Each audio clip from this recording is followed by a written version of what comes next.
I can't see that. Is that there? The bottom one say, does it say? Let me see. Oh. Never mind. I was looking behind you, Ray, not at you.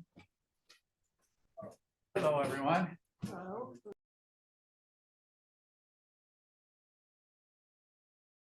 Susan's chopping wood 4 minutes ago.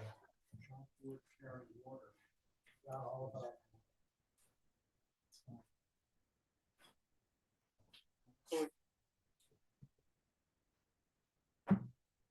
Sawdust flies.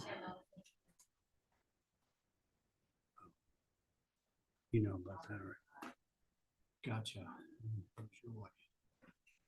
I'm ready when you. Good afternoon, everyone. Welcome to this edition of the Nantucket Historic District Commission. It is February 10th, 4:03 p.m. Let's see, the HDC receives public comments. Comments are due by 8 a.m. the Monday prior to the meeting. These may be submitted to HDC public comment at nantucket-ma.gov. This meeting is being audio-video recorded. Anything you say or share will be shown on the town's YouTube. Please act accordingly.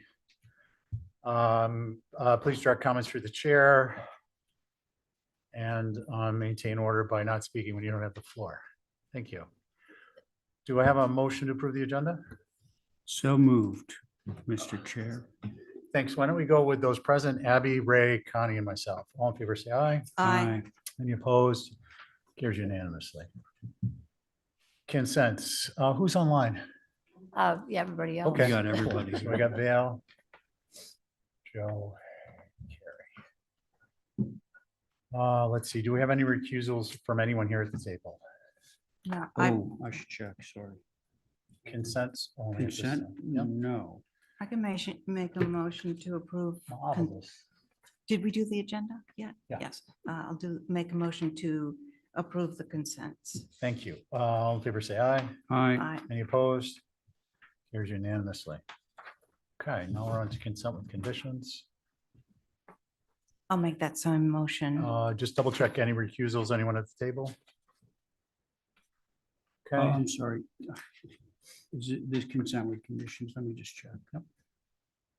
Nope.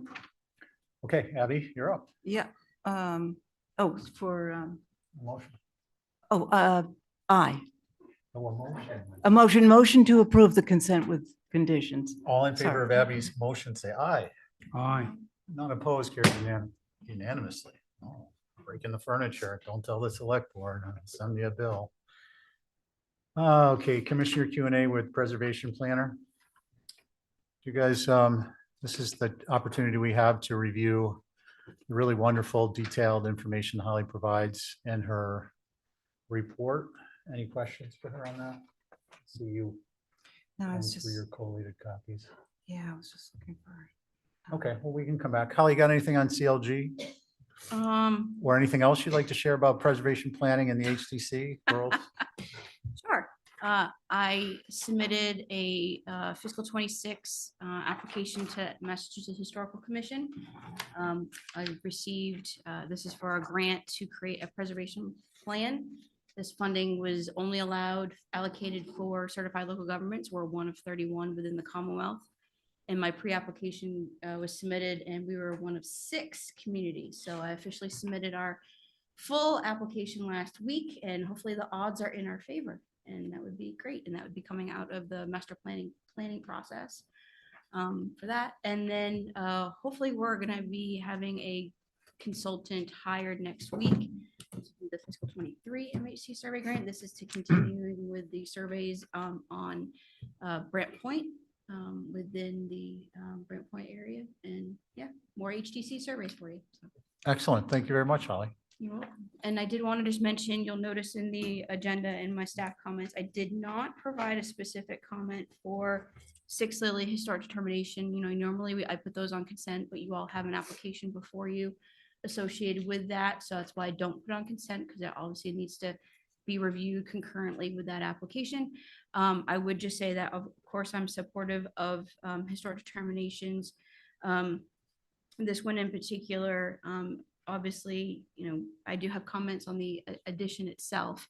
I would just recommend, if the commission is so inclined to approve this evening, either one of the applications, that there's a finding that you all consider that it's still deemed a contributing resource. Okay, and your recommendation is that regardless the proposed currently in the packet, that it would remain a historic resource, Correct. just for clarity. Okay, Yes. thank you. Thank you. Okay, that sounds great. Thank you, Holly. Appreciate it very much. Do we ever do public comment? Or could It's in writing.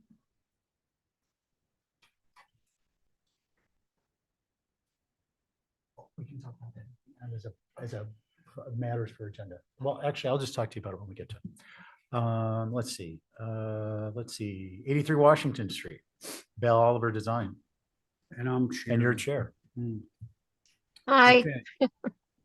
Hi, Val. Let's see, Val, your board is myself, Abby, Angus, Harry, and Joe. There you go. okay. Basically, you were all in favor of this addition in terms of size and scale and thinking it's appropriate to the existing building.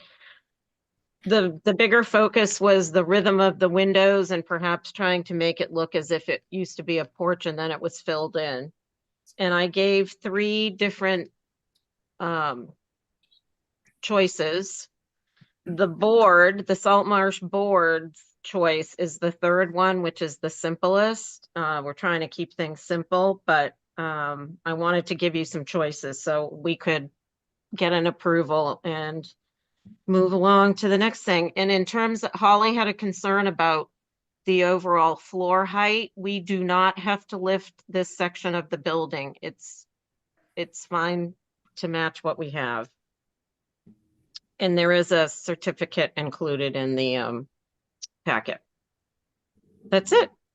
I think some of our board members are in the audience, maybe John Koppenhaver and Jill Lentowski, if there's any questions specifically for them. Okay, Mr. Chair, thanks, Val. And just to be clear, we're looking at one option, right? The one that was selected by the board? No, I gave you one option last week, and in return that you said if I turn it around, I can bring it back. And I'm giving you, if you look at the elevations, 3 different options for the fill-in porch detail. Yeah. Okay. Maybe I'm So just you can not, say 1, 2, or 3, or A, B, and C, whatever they are labeled as. okay. There is. Or if you scroll to that, I can explain them. Page 15.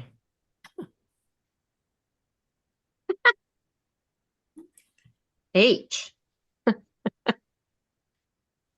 Okay, there you go. So number 1 resembles a building around the corner. When you're turning the corner where those former little cottages were that NISDA owned, the first thing you see is a building that's been elevated a little and it has a sun porch, and they have a similar scenario with the posts that go all the way through.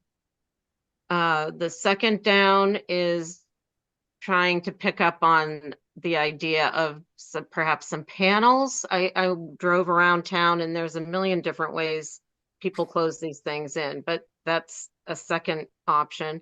And then third, the one I think we like the best is a continuous porch railing with half posts, and the windows are all now aligned with a rhythm that hopefully satisfies the situation. And then I gave you the side views that correlate. That's it. So Right. Val, what's the color, trim color? white to match the building that's there. Got it. Okay. Anything else? Nope. All right, good. Do either of you want to speak on this or just hear from the board? We prefer. Other than that, pretty straightforward. Okay, thank you. All right, board members, who wants to jump in there? Can you tell me, sorry, Mr. Chair, can you tell me what the gentleman in the audience said? He just said that their board prefers option number 3, but they're amenable to any of them. Got it. Thank you. Mr. Chair, Mickey Rowland had his hand up. Oh, Mickey, sorry, go ahead. Thanks, Ray. So this is Mickey Rowland. I'm representing the Historic Structures Advisory Group. And that is myself, Jason Finger, Mary Bergman, and Marcia Fader. So we were, in terms of the choices 1, 2, and 3, we were sort of opting for number 1. And the reason being that having the columns drop all the way down breaks up the sort of the rather long length of that single wall. And our suggestion would also include perhaps eliminating every other column so that there's really only, I guess, 2 columns would be right in the middle. Not right in the middle, but just this two columns. Another thought we had was to possibly in a way to break up that long linear facade right on Washington Street Extension was to create sort of a small gable facing the street, and the width of it would probably be the width of the 2 center bays, and that would project out maybe a foot or so from the facade, and that would really break up that pretty big massive roof plane of that hip roof. It would give a facade facing Washington Street Extension. You could put the sign there for the Salmer Center. It just seemed to break up that long part of the building. So those were our ideas. Thank you. Okay, Mickey, thank you. All right, now to the board. And who wants to begin? Oh, Holly, go ahead. Thank you, Mr. Chair. Just briefly, I just wanted to, for the record, I brought up our resilient Nantucket design guidelines and the fact that this does not comply with the any exemptions afforded to a contributing structure because it's non-contributing.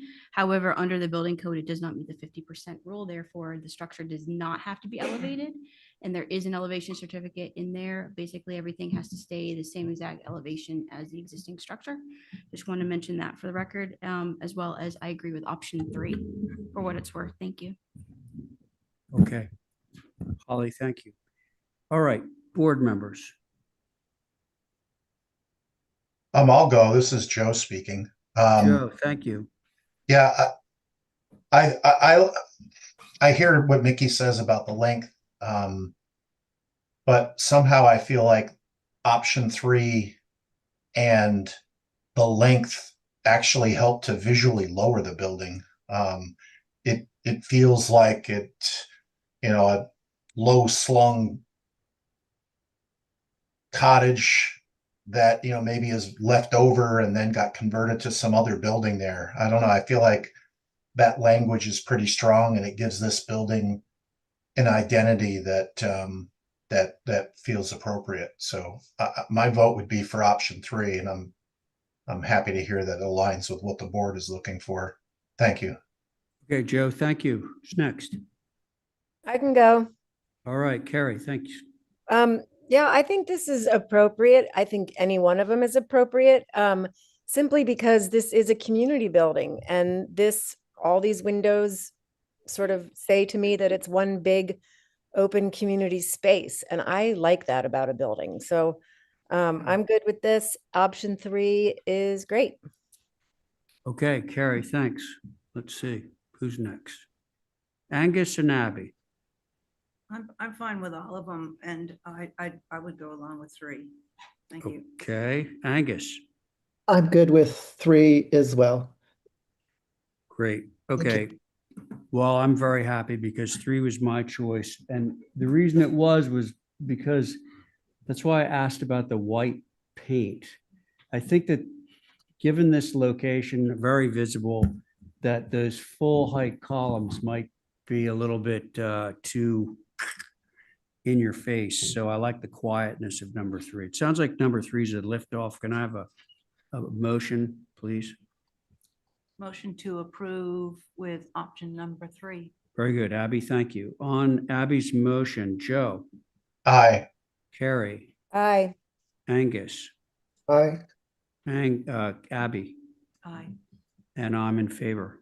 There you go, Thank folks. You're all you. set. Thank you. All right, all right. Don't forget to submit a perception of a conflict of interest disclosure if you go Oh. play. Did you take your course, everyone? Don't forget to take your course. All right, 30 North B Street, Matt, good evening. Your board is myself, Abby, Val, Angus, Connie, and Carrie and Joe are your alternates should they be needed. And your next application will be the same.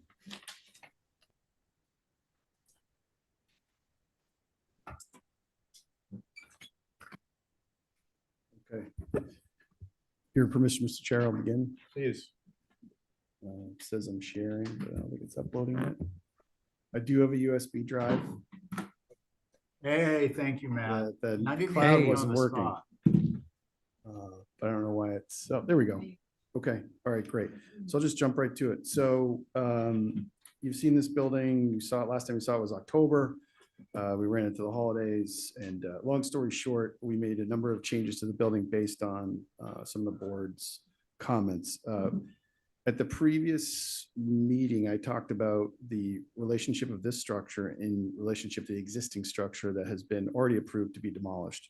I just wanted to point out that in the packet that you have, it shows the existing footprint of that building. And this building is probably about maybe 8 feet at least set back from that. So this proposed building is set back about 8 feet from that existing building that's on the site currently.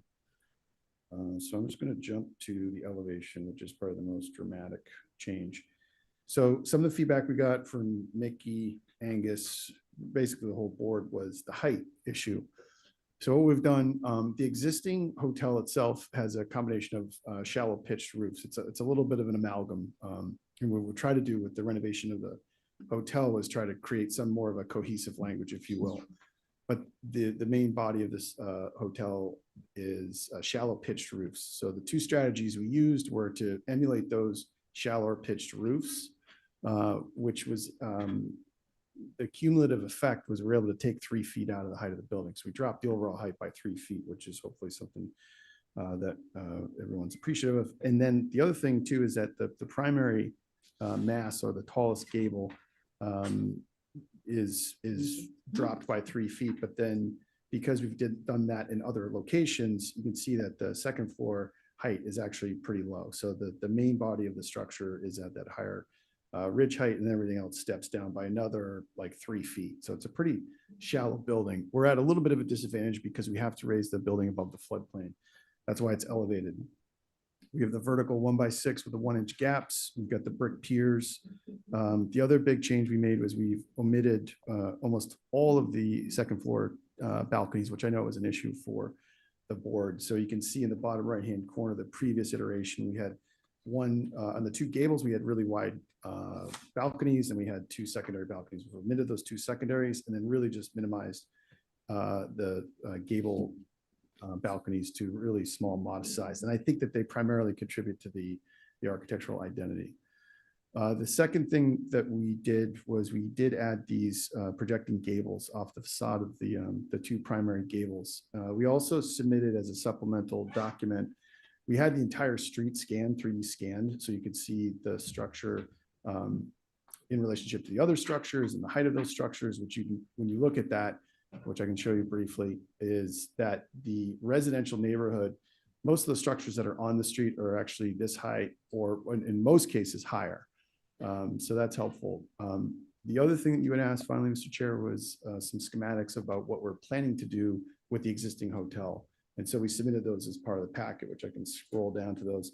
Those are not before you tonight, but we did want to show those to you. And that's what ties in those projecting gables. So again, there's a little bit of a lag here, but you can see this is the street scan. We have one overall street scan, then we broke it up into 2 smaller scales. So you can see the relationship between the 2. And then this was, again, this is not before you tonight, but we plan to integrate some of the language that we're proposing for this new hotel to implement that on the existing hotel. And then finally, I'm just going to show a couple of perspectives we have. This thing doesn't lag too bad. This actually shot is pretty interesting. this shows the existing hotel with the proposed. One final thing I wanted to throw out, and this is something I've been looking at because we've had some time to review this leading up to this presentation, is that the projecting gables with the brackets, I probably would opt to kind of pull that back just a little bit. Right now it projects out probably about 24 inches. I think if we were at somewhere in the range of 18, it might be a bit more subtle. So with that, look forward to comments from the board, Mr. Chair. Thank you, Matt. Okay, let's see. Does anyone have any questions for, oh, sorry, before we take any comments, any questions for Matt? So I can't see Carrie or Joe.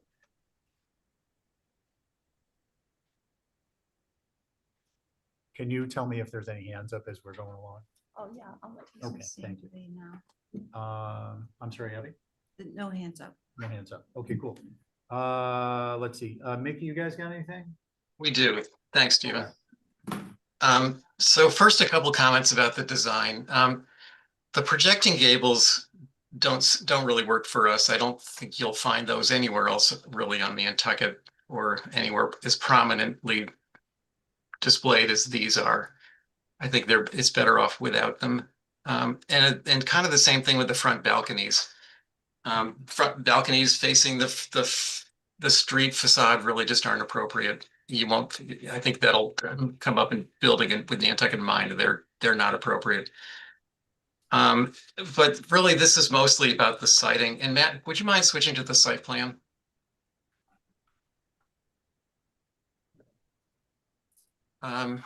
So the building is still very close. It's too close to North Beach Street. It's really, I mean, if you were including the front porches, which are a prominent part of this building, it's really only about 2 feet or so back behind the building that was there before. It's not 8 feet back. It's really only a couple of feet back. And in fact, the entire building is completely in front of the main building of the existing hotel, the part that's going to stay. So we think it's much too close to North Beach Street.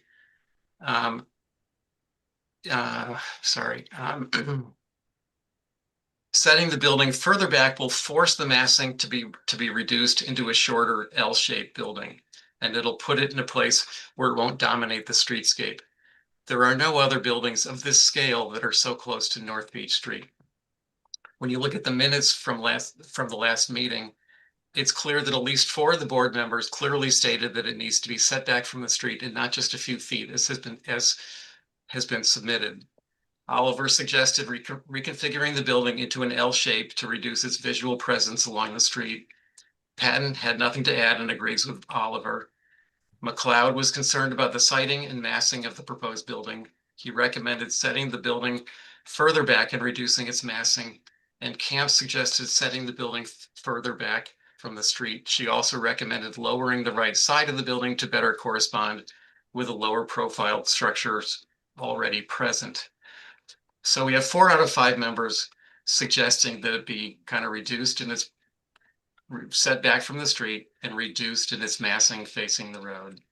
There's plenty of space for that to take place. There's a big yard behind the building. There's lots of room to do that. Thanks very much. Thanks, Mickey. Who'd like to begin? Abby? So can we go back to the elevations? I just want to make, I'm not sure of what Mickey said about the 2 gables coming forward. Are we just talking about those 2 masses? Yeah. Okay. It would be nice to see the old building side by side and see how it relates to that building. I do agree about the porches. That's sort of, you don't see that on North Beach Street, balconies like that. But I think the only thing that architecturally is sort of grinding on me are those 2 shed dormers that are so close to those 2 gables. They look sort of pinched. And thank you for reminding us what we said the last time, because I couldn't remember, but I do think I agree with myself about that right-hand side coming down. So, thank you. Great. Thank you, Abby. Let's see, Ray, you want to go? I'm not on. You're not on. No, I'm looking at my list now. Let's see. Dale's on, Angus is on. I'll go. Dale. Yeah, thank you. I first want to commend Matt. Thank you for the changes, Matt. I think you're going in the right direction and you have a hard task here with this raised resiliency stuff. Drives me crazy, but I appreciate the low pitches and trying to kind of go that direction where the original building is. I'm wondering if you could just 180 or 90 degree the building and have, for instance, what you have is the northwest elevation or something like that be what faces the street. The impact would be reduced hugely and you don't have to redesign the building. And then another thought that I had was, could you make some sort of overhang in front of this that would tie in? You know, that's the real character defining feature of that old hotel. But I do appreciate your efforts and keep going. Thanks, Dale. Angus? Thanks. So I think if you go to page 28 with the streetscape, that says a lot. If this were a completely separate building and like building a house or something next to the hotel, but this is part of the whole hotel complex. There's a lot going on there on the lot, but when you're at the streetscape like this, you just so clearly see that this building is it's large and it's imposing, and it really doesn't stylistically have any relation to the mid-century modern one-story structure beside it. The fenestration is different, the roof lines are different, and it reads much taller. I agree with Val in that, turning part of this or doing an L, and having less of the program right up front on the street is going to reduce the impact of this. If half of this were facing the street, it would have a very different feeling than the whole thing. With the reminder from Mickey about the board's comments before about the massing of it. I appreciate the steps taken, but it feels like there's a long way to go to address the massing. And I agree with the pent roofs not having anything to do with this street and the details of the building and the building next to it, and the balconies. There have been issues expressed about this from the very first meeting, and so they need to go away. Thank you. Thanks, Connie. Matt, I appreciate the changes. This is a large building, and if there's a way to mitigate that, as Val had recommended, I am concerned about those balconies facing the street.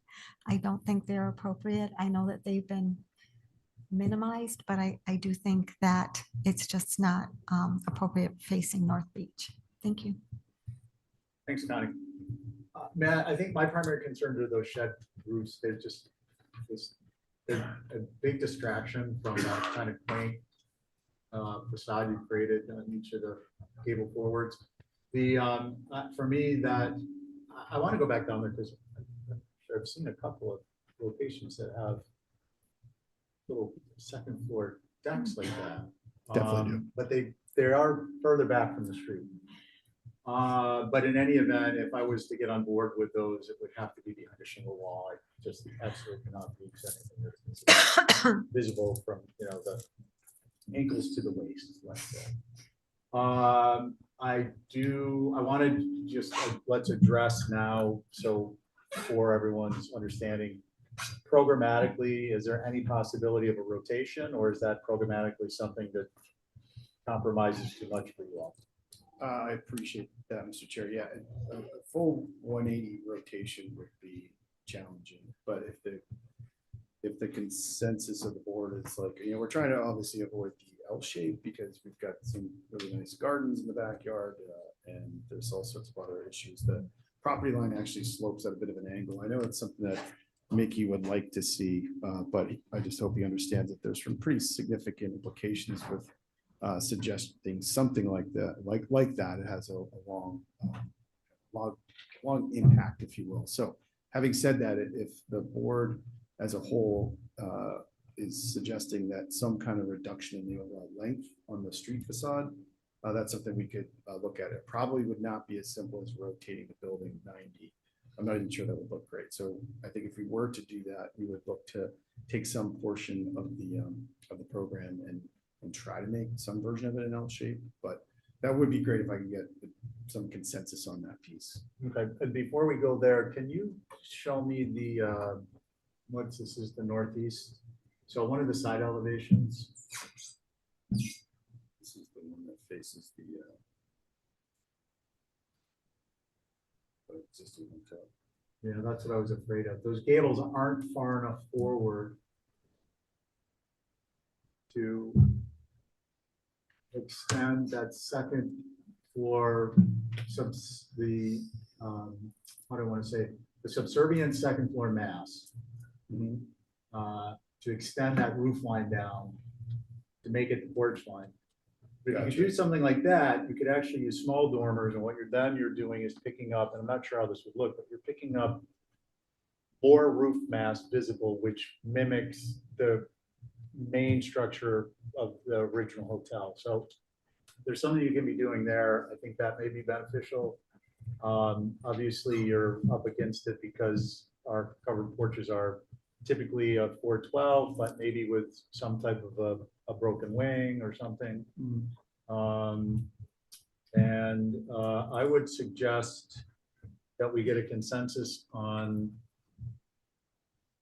modifications to the existing structure to tone down the presentation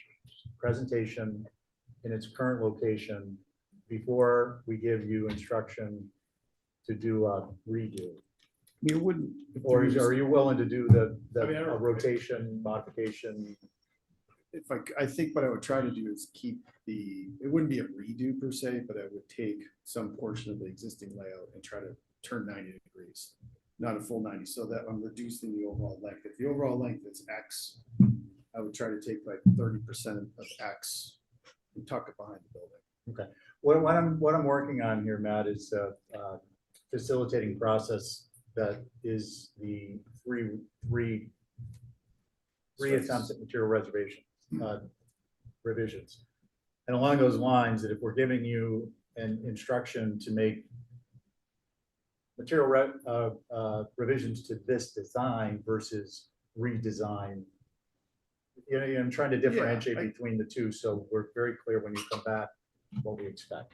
So with that in mind, folks, I guess the question is, are we willing, and think it's beneficial to take a look at a rework of the current presentation that helps to mitigate its view from the street, its presence from the street?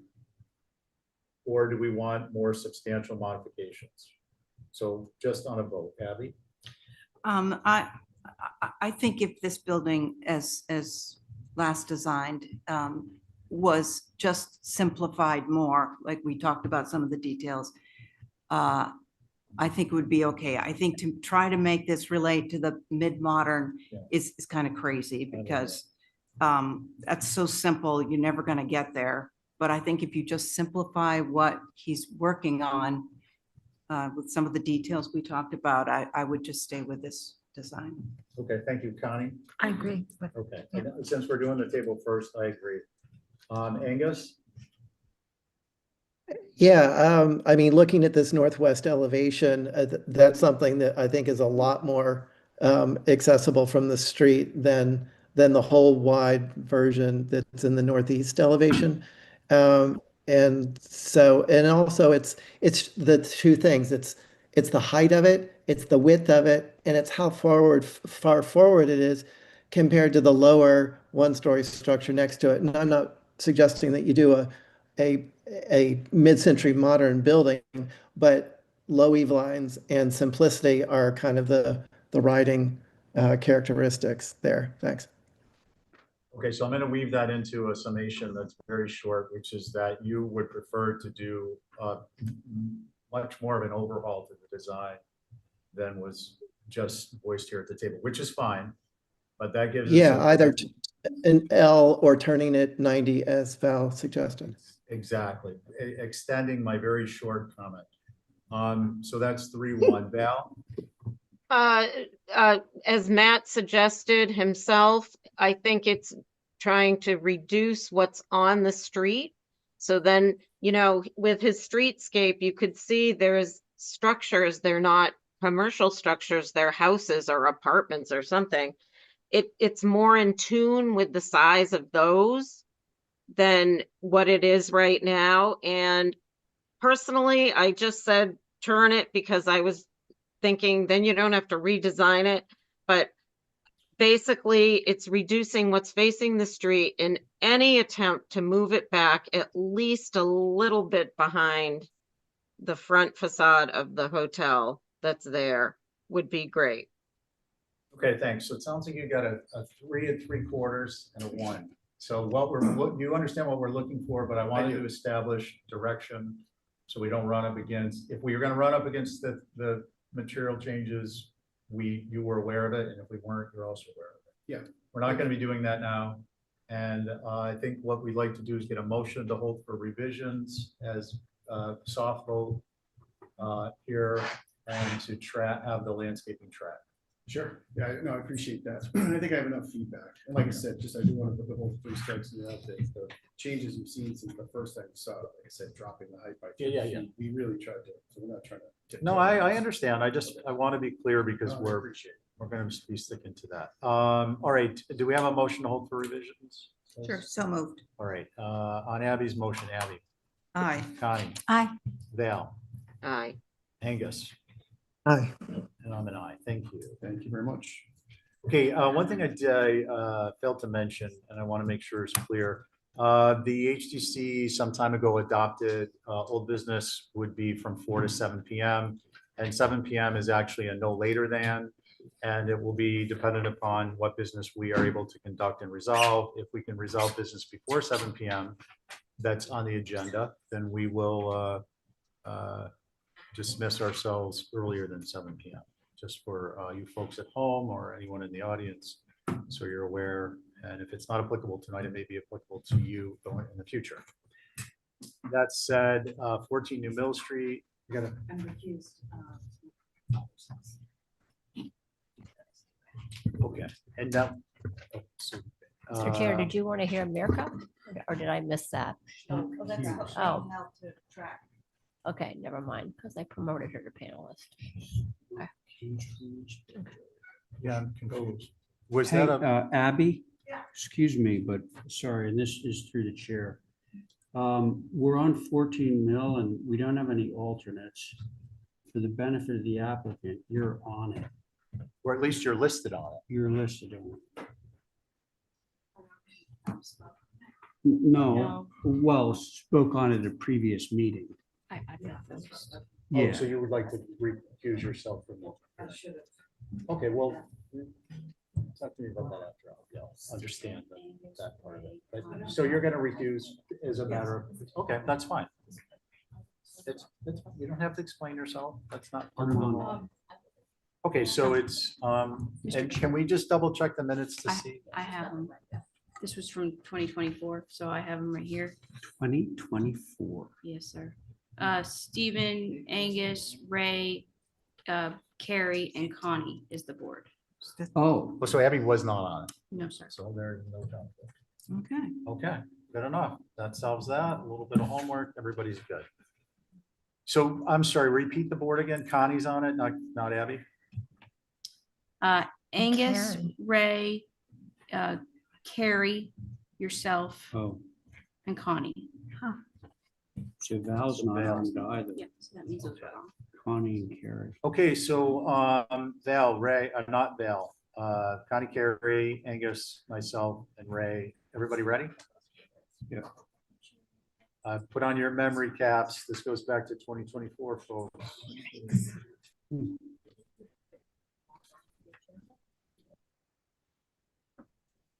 Oh, we got a share going on. Yes, it is. 13th, 26th, January 13th, 26th. I've got 8/6/24. Yep, 8/6. Full business. Oh, they submitted for that one. Just hadn't been. Oh, merged. oh, yeah, okay, got it.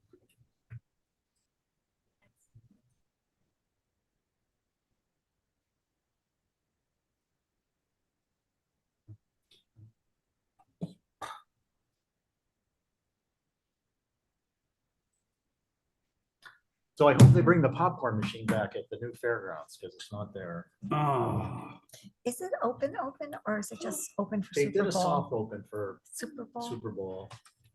They did a nice job. The floors are a little more, nice. It's Little not less. done yet. a little less sticky. Val says not done yet. sticky. That carpet was sticky. Nice. You're gonna do a 10-second pick it up and eat it. It would stick to the Yikes. floor. I'm just teasing. I love Was that. was it really restaurant. carpet? It was carpet. But That it you've was- heard that when they take carpet out of the house, Yeah. it's usually like at least twice as heavy. as Yeah, when- but it was probably like 3 times. heavier. They Really? might have needed a forklift to get it out the door. Oh. They did a yikes. nice job. I mean, it was serviceable there as it was, and it Yeah, had a certain presence. glad they, Put an old floor. glad there's something. All right, look at that. Anybody want to join the meeting? Kathy's gonna do a tutorial. Very helpful. Oh, All right, no. you're up. I'm sorry, why don't you identify yourself by name, please? Yeah, I'm Scott Chase. I'm an architectural representative at Pella Windows and Doors. Thank you to the board for the opportunity to present and for your time and attention. We are representing Mr. George Ellis at 14 New Mill Street today. Please All right. proceed. Yep. I took some pictures. When we're out in Nantucket, I like to walk around the downtown. Scott, I just want to let you know, we do have a 2-minute timer procedure. We're going to give you a little bit of latitude towards the Understood. tail end. Make it quick. I think obviously the mandate is for wood true divided light windows in the downtown area. We understand why. We respect that. Obviously, there's an authenticity, a beauty to a true divided light wood window. There are pitfalls, and that's what we want to try to call attention to. And so while I'm out on Nantucket, I like to walk around and take some photographs. And these you can see are some pretty beautiful windows in good condition. I think the problem is twofold. Number one, wood windows require a significant amount of maintenance. And as you can see, most buildings in the downtown area have signs of wear and a lack of maintenance.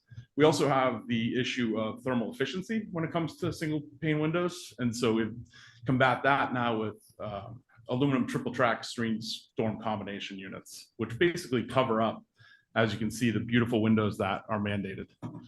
So we feel that we have a perfect solution that satisfies the best of both worlds, maintains an old world aesthetic, but at the same time brings forth modern state-of-the-art performance, as well as a premium aesthetic. So Pella actually worked with the National Park Service to develop the details of the window that we're going to share with you today. The National Park Service helps to enforce and oversee the standards for rehabilitation guidelines that federal tax credit they have in place. And so essentially, they're an overseeing body for that. Now, we've worked with them to develop the details of the windows, and they've since accepted the window in many national park applications, not all, but many. And so we wanted to share the window with you today because we think it will solve a problem. Yeah, let's show it. The HCC eats with its eyes, so we're gonna want Right. to see that. Just come right up in front. Is that best for you guys? Yep. All right. We want to make sure that this new fangled window doesn't look like Botox on I appreciate on old that. leathered skin. That's the analogy to weathered shingles and stuff. Sure.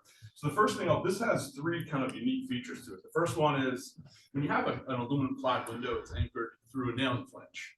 And so typically your casing would sit around the perimeter of the unit, which is kind of a dead giveaway that you have a clad window. So first off, instead of using the traditional nailing flange slot on the side of the window, we've actually used that accessory groove on the face of the window with a 90-degree return that allows us to basically push the window flush with the sheathing and then overlap the frame with the casing, which is a more wood framed aesthetic. That's one feature that's a nice. So Scott, just so you're aware, your 2-minute went, but you got a little bit of time. Go ahead. Almost done. Next, I would say we have developed the 5/8 mutton profile, which has a pipe profile on the outside. I think it's a good match for the Nantucket profile. Provided section details showing the mutton profile. The other thing that I think really is a benefit of this window here is double hung windows. You have to, even if you don't have a triple track storm system, you have to cover the window with the screen essentially to be able to open it, right? To keep bugs out. Bell has developed this retractable screen where when the window's closed, the muntins pop, and you can see how deep the profile is. There's no detraction from the window itself until you open the window and you want that fresh air. At which point, the screen actually opens with the sash. Close the sash, screen goes away. So you can see aesthetically how much prettier this would be than a wood window that's the beautiful wood window that's covered with an aluminum triple track. So instead of an aluminum triple track, we're integrating an aluminum shell that's basically protecting the wood window from the elements. It is a solid wood window through and through with an aluminum clad shell, essentially. Okay. All right, I'm sure we're going to have some questions and comments on Sure. this. Ray. So love the screen thing. That's great. Very briefly, go ahead, please. Yeah. Yes, I'm sorry. No, it's Identify okay. yourself. No, for it's the fine. record. George Ellis. And you got to really get up, pull that mic right over to you. Yeah. George Ellis, 14 New Mill Street. Thanks, George. And we're dealing with a 1820 house, which I'm trying to keep in good repair. Several of the windows, Giles Gregory, painter here on the island, has tried to repair. And they have the guillotine problem that they were unable to attach the counterweights. In addition, when we took off the storms to do some painting, it's just remarkable how much better the windows look. And I think that these windows will give the front of the window, and it's sort of a cute house facing 14 New Mill Street. I think it will give a much better appearance to the house. Yeah, that's my points. Okay, thank you. Ray. Okay, so, we've been down this road quite a bit recently, this board. So we're familiar with a lot of products, and we have judiciously approved insulated glass windows in the OHD. That was a breakthrough because this board, one of the, sort of founding pillars of the HDC was that there would be single glazed windows in the old historic districts. That's it, end of story. We've gotten comfortable with the insulated glass as long as you're not seeing the old 1970s big, gigantic buttons. The manufacturers seem to be on top of that whole thing, which is all great. However, in this particular window, I'm going to call everyone's attention to something that I find personally, objectionable, if I may use that term. So everyone look at that window, look at the casing where, your hands are on the casing. Okay, that's a very standard casing. No, I was just saying as point of reference, using your hands to show that that's the casing. And then the sash is inside of that. However, between the sash and the casing, you have two layers which accrue to a lot. Now, here's our historic window right here. what do we see between the casing and the sash? Almost nothing. We see a stop. That's it. And so for me, that aperture casing should be allowing for much larger panes of glass. And we're not getting that. We're getting more white paint and cladding than we are glass because it keeps sort of building itself in. So for me, everything else is fine. That's something that I don't know whether you guys can work on it, but we really need to see more sash in relation to the size of the casing opening, if that makes sense. So there's my two bits. Okay, and I'm just gonna, because it's topical, I'm gonna pick up on that. Conversely, if you were to eliminate the double stop visually Yeah. by sliding the casing in, which I understand you have weep hole drainage, but if you guys were able to engineer a solution, then you decrease the overall proportion of the unit to the sash, which I think, I don't want to speak for Commissioner Pohl, but I think would be helpful too. It would be interesting to see what it looks like. I think would be a big benefit. Well, so you're saying like the inverse of what I'm saying, Yeah. arriving at the same spot. Exactly. You're taking the casing and moving it in. I'm taking the sash and moving it out. Yeah. I mean, it all amounts to the same thing, which is a reduction in the amount of steps between the sash and the casing. Yeah, no double stop, and Mm. this stop that is visible should be minimized as much as possible. Typically, that reveal, when you're in the field as a carpenter, it's gonna be a 3/8 inch reveal. That's what we do. That's We correct. use the butt of a shingle, draw a line. It's gonna be a little bit less, I think, than it. Depends on how fat your pencil is, but at least your pencil is relatively consistent on one window. Okay, who'd like to comment? Mr. Chair. Mr. Chair. Oh, wait. Mr. Yeah, Chair. that's right, you're on. Right, yeah. Connie. I really don't have anything else to add. So is this window what's being proposed for the building on Mill Street? Yeah. I have to go with what's already been said. But thank you for bringing them in. Angus? Stephen?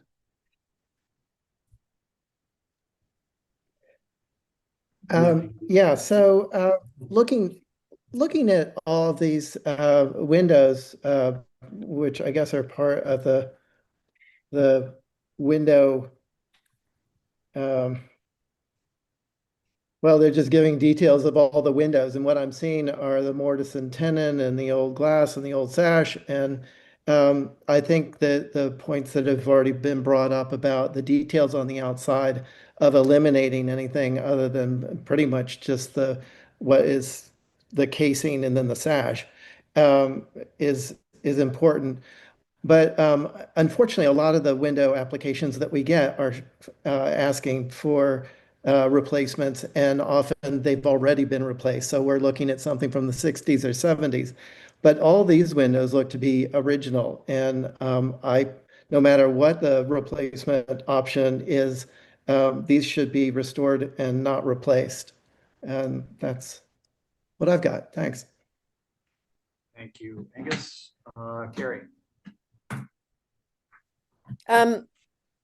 Yeah, I guess the conversation that you guys are having, I was getting a little lost in the muck of the details, but I think if you can create the simple profile as we're looking at it, then it should be fine. I'm sorry, could you repeat that last? I was just saying, if we can keep the historic profile simple, as you guys were describing in so many words and so many different ways, that replacing the windows in my mind would be okay. Oh, okay, thanks. There was a little bit of an echo and Yep. You were a little faint. Thanks. Okay, thank you. I think that's all of us. On my end. Mr. Chair, David? Mickey Rowan Oh, has his Mickey, hand go raised. ahead, please. Yeah, thank you. So I just wanted to sort of, I guess, basically agree with Angus. Before we're looking at what type and manufactured windows, we should look at the existing windows that are in place and decide if they actually need to be, replaced or simply repaired. because the pictures show basically these, they might need a little painting, but they don't look like they're in bad shape. They don't look like they need replacing. So we would advocate, as usual, on an old house like this to maintain the existing windows unless they are so badly off that they need to be replaced. Thank you. Thank you. I do want to note the required window survey was submitted. Yeah, I don't know if you guys Do you want to comment on it? While you're here. Thank you, Mr. Chair. Yes, that was a request from the last meeting to see a window survey that has been provided. And I would agree with Mickey that they seem to be not in a state of having to necessarily be replaced. But I do appreciate seeing the proposed window. Thank you. Thank you. I'm just going to comment. I'm not suggesting we're there, but I think with the cost of energy, we're going to come to an inflection point on some of this stuff. Sequestering carbon is important. Repairs, the original character of prior existing windows versus new. The comment about the Botox, those all come into play, but and we don't consider economic factors, but just suggesting there is a reality to that. I'm not suggesting in any way, shape, or form it's applicable today, but it is something that will be the HCC will be addressing that before I become John McLaughlin. So, Mr. Chair, can I ask a yeah, question please. to the owner? Did you look at repairing the windows? Are they repairable? I mean, you probably know better than us what kind of As shape. I stated earlier, I spent a fair amount of money having attempts at repair, and they may look okay in the photographs. You put some paint on something, so it's going to look better. But the functionality of those windows is terrible in terms of trying to open them. And the guillotine danger is substantial in several of them. So, I would like the committee to address the point, are you against replacing windows in the historic district? Because I don't think that that's fair, considering all the huge changes in my neighborhood that's going on. And now I'm just trying to have some windows that work. Sure. So I'll address that briefly. There is a significant difference between a new infill building and an existing structure that's been designated as contributing and is not a mid-century building. It's this is a circa 1900 building. So yes, I think by and large the HTC is against outright replacement of these character defining windows. However, that is someone came in and said, we want to replace all the windows in the whole historic district with new windows. The HTC would be adamantly opposed, and for good reason. Whether that happened in 1 day, 1 week, or 10 years. And it's reasonable and it's defendable. And that is something that's been established by case law, I believe. However, there are mitigating circumstances and there are alternative solutions. And we're here today to weigh whether mitigating factors such as the condition of the existing windows come into play. And secondarily, whether the alternative solution, which is currently proposed as a Pella window with historic muttons, is acceptable. So that's where we are. And I think that fairly states. Yep, that's good. Fairly Mr. Chair. states our position. Val had her hand raised and she just put it down. So I don't know if she wanted to say something. I did, but it's okay. Okay, thanks, Val. So I think where we are at the moment is what, Scott, as the Pella representative, do you think is the potential for modifications of that window presentation consistent with what we've given you direction on, number one. And then two, so for me, part of this is I want to comment on that. Just we have the benefit of having this in front of us, Angus and Carrie don't. But I think that this could be the solution you come up with would actually, if properly designed, would allow this in conjunction with your thick sill to take the form of a plank frame window. And that may be very beneficial. And it's in our building with Nantucket in mind guides appendices. And so that's one point. The other is a question, can you modify this consistent with our concerns? And then the third is, once modified, can that sample be brought to the site so we could actually see it, not taking out a window, but it's context. It's not necessarily attached to the building, but it's set up so as if you were to walk by it, you can look at it and say, hey, gee, this is not appropriate, or it is appropriate, or it's not appropriate in this location, but it might be appropriate in other locations. Or it's not appropriate in this location on the first floor, but it's appropriate on the second floor. So we need to see what we're going to see, and we need to see it in place given the location. I think that's relatively fair based upon our past practices. Anyone have a concern who's sitting? Okay. So all said, is that something that is workable for you? I think it is. So the step that you're referring to right here is actually a screen channel. Yeah. And so this is a prototypical frame, whether you have that hidden screen or not, they utilize the same frame. So in essence, I think that what we could do is potentially work the trim so that it returns and basically creates that two-step that Ray had suggested was so important. One step. Well, right. So your return would be to your screen housing, and you'd have like a 1/4 inch or 3/8 inch reveal. So you'd see the face of the screen housing, and then you would see the side of the side casing, and it would appear as though it's one thickness of side casing. Sure. We can work on that and think of something that would be agreeable. We do have the same mountain profile available with a wood exterior and a wood frame. So it would be almost exactly what you're referring to. I think the client's objective was lower maintenance.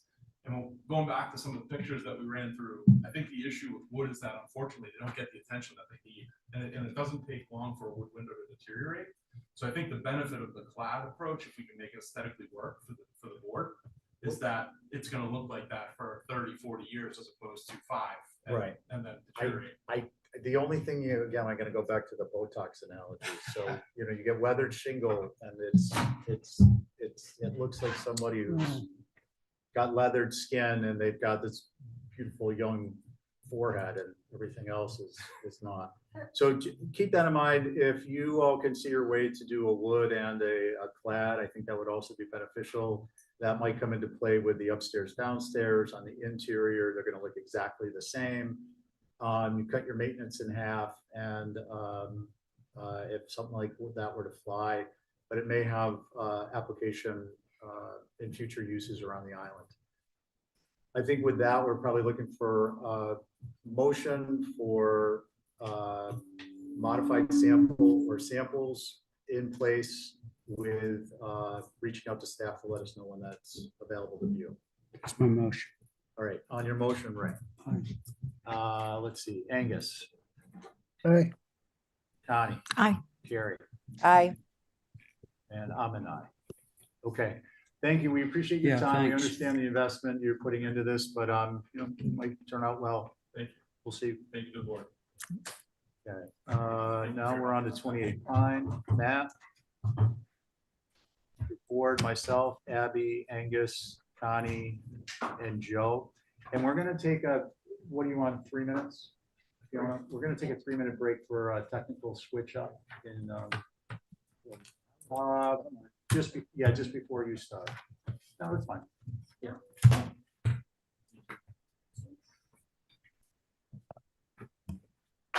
It has to do with minute taking, I believe. Yeah. Well, now the irony, as it was explained to me, is that if we run past 8 o'clock, the minute shut off, there's like a fuse, so you recharge it, but we're not gonna run to 8 o'clock. Yeah. Did I get that right? Yeah. Particularly, while we're waiting. We're ready. Look at that. Oh, Not even 10 minutes. okay. Okay, cool. Matt, when you're ready. Mr. Chair. So Hi, you've seen this Ally. a few times. So this is 28 Pine. We're looking to do a few additions. I think most of the conversation has been focused specifically on the street facade, one-story bay addition. I think that in the previous iteration, we showed you a hip. And I think that the consensus, there's a few different perspectives, obviously. But the one that I thought was the consensus was to go to a shed, which I actually think works pretty well. It plays off the existing shed dormer. We did reduce the size of it per, I think Holly had mentioned, and Nikki had asked if we could reduce the size of it. So we did drop it, reduce the depth by about a foot. We've kind of molded the windows together so it's a continuous sill, and I think that's successful. Here. On the Farmer Street side, that dormer has been something that we've gone back and forth on a few times. We had it as a gable. We changed it to a shed. One thing I did want to point out that is in the set is that floor system steps up. So if you can see that dash blue line, that's a pre-existing condition of the house. You actually step up a couple steps, and that's one of the things we've been fighting this whole time. So just to remind you too, we also reduced the width and the width, and we actually pushed the facade of the shed dormer back. So hopefully that addresses your concerns. One other final option that I was just looking at in case we didn't get to where we needed to, I was just kicking around this idea that we could potentially move the bathroom. This is the floor plan here. Maybe move the bathroom over here, it'd be like a really small bathroom, but then that would allow us to pull the shed dormer back so it aligns with the existing shed and actually probably pull about a foot of width off of it. And because it's inside the bedroom, I'm not working against like a shower or a toilet or anything like that. I know it's a little bit of a curveball, but I'm just throwing that out there where I could actually pull the shed dormer back by at least a foot and actually reduce the width of it by a foot. And that might do the trick for me. So with that, look forward to comments from the board, Mr. Chair. Thanks, Matt. Let's round out that curveball. And when you do that, you can materially mimic the fenestration on the other dormer. Yeah, that's what I'm saying. I won't be stuck with like two windows to look a little under fenestrated. We'll reduce the window to wall area ratio and then allow us to get those like 3 windows, which I think would look better. But when I'm speaking, can you go back to the elevations? I'm more specifically looking at, unless you're going to modify the existing fenestration and the existing dormer. I'm curious if you're also suggesting you're going to mimic those windows in the existing dormer. I mean, I probably wouldn't. That ironically, that pitch on that section of that roof is different than the one that is to the right here. And so I think that the dormer, while it would reduce in height, if you will, by pushing it back, it wouldn't be reduced to the same height as this dormer on the right. And therefore, I think those windows may not look as great. Yeah, but okay, so that answers the question. Thank you. Not to steer, I'll get my chance when I get to talk. Okay, so let's see. Questions for Matt? Anyone? All right, Mickey, you guys got anything? Yeah, we do. Thanks. Okay, so yes, certainly if Matt can do what he's suggesting, he can do with that dormer, we'd be all in favor of that. It sounds like it definitely a step in the right direction. Our concern was currently more to do with the bay on the front of the building. I called it bay, but it's really like an addition. It's flush with the right side of the building, so the right side has no relief leading toward into that addition so far. When you look at the elevation of the side profile, a little bit down, there you go, Matt. I mean, you're showing, yeah, that's one wall plane, even though there appears to be like a shadow line in the floor plan. It shows the the addition flush with that wall. So what we would like to see is that there would be a break there. We'd like to see that addition pulled to the left a little bit further, so you'll see the corner board on the main mass of the building. And, you know, we don't mind putting that on there as long as it looks more like a bay window rather than a full-on addition, which is what it kind of looks like now. So we'd like to see it a little bit narrower, pulled off the corner, and a little shallower so that when you look at the side view also, it's only one window deep. Currently he's showing two very narrow vertical windows. We'd like to see that reduced to one. So the whole package would be a smaller, called a bay window, but would have windows on the side. And the only other comment is about the front door, that the six light over a panel is not really in keeping with the style of this building. We'd rather see a 4-panel or a 6-panel, and probably with a little bit more beefed up casing around it. Thank you. Thank you. Who'd like to go?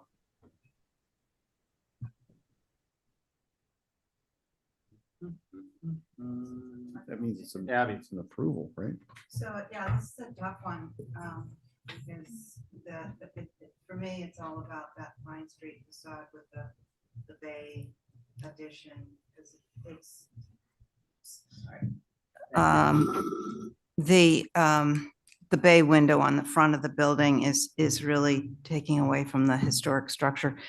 And I've been trying to figure out how you could, was there one iteration where the sun porch went, like, I mean, that addition went across the Through you, front? Mr. Chair, yes, that roof line did run across the front facade. And I think that the feedback was that was kind of overpowering the. That was existing negative. facade. Okay. It's kind of an awkward facade. to Yeah. begin with. It's already awkward, and I think the bay makes it even more awkward.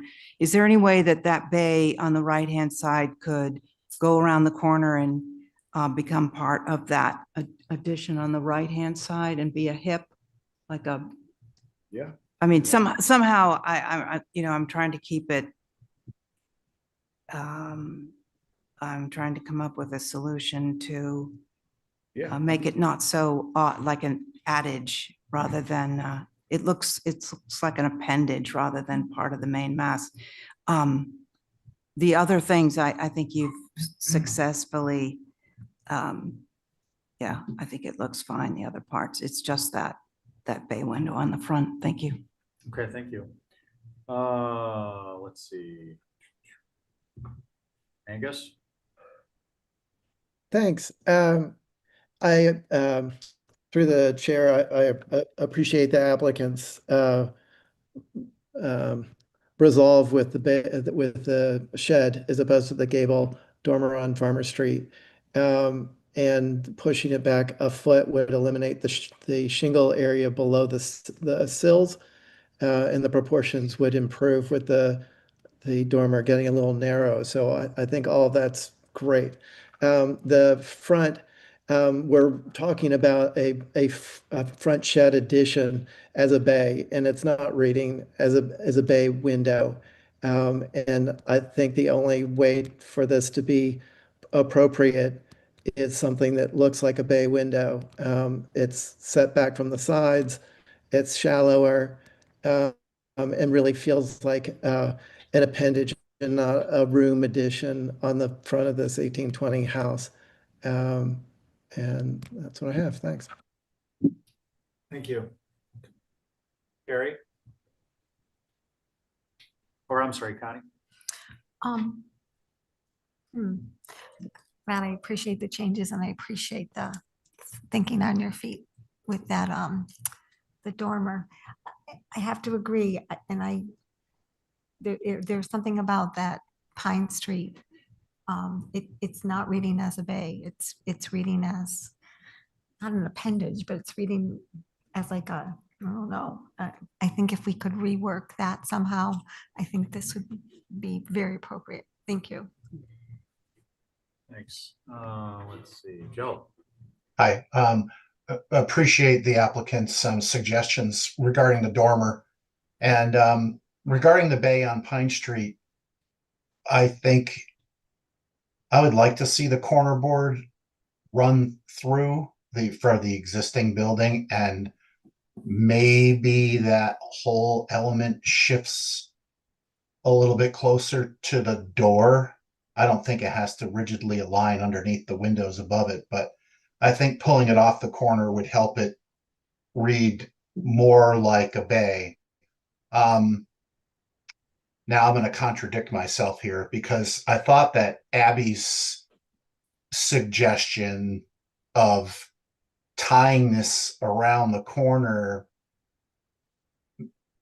is an interesting move because there's a lot of that happening on this building already. There's a lot of single story eaves, and that would make this thing feel less like, something that's trying to be a bay and becoming something that's more integrated in the mass. So I'd be open to seeing what that might look like. So I'm seeing two approaches to the Pine Street facade that I think could be appropriate. Those are my comments. Thanks. Thank you. I think that leaves me.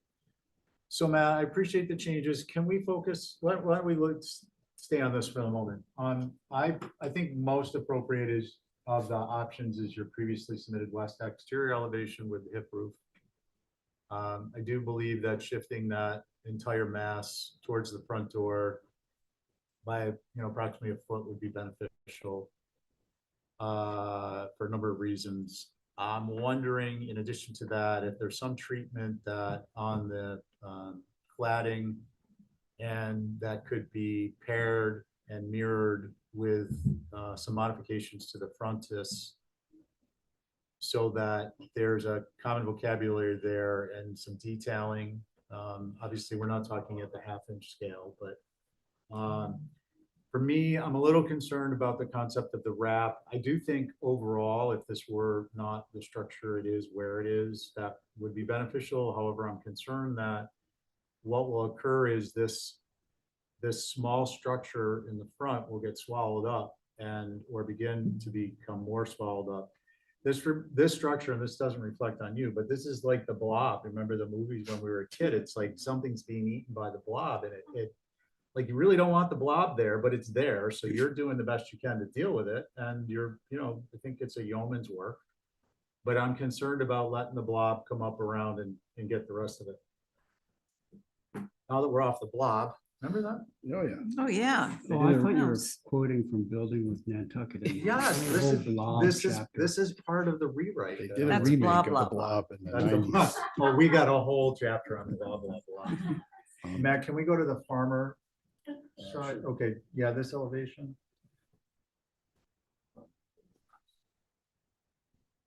The disparity between these the fenestration package is really what's killing it for me.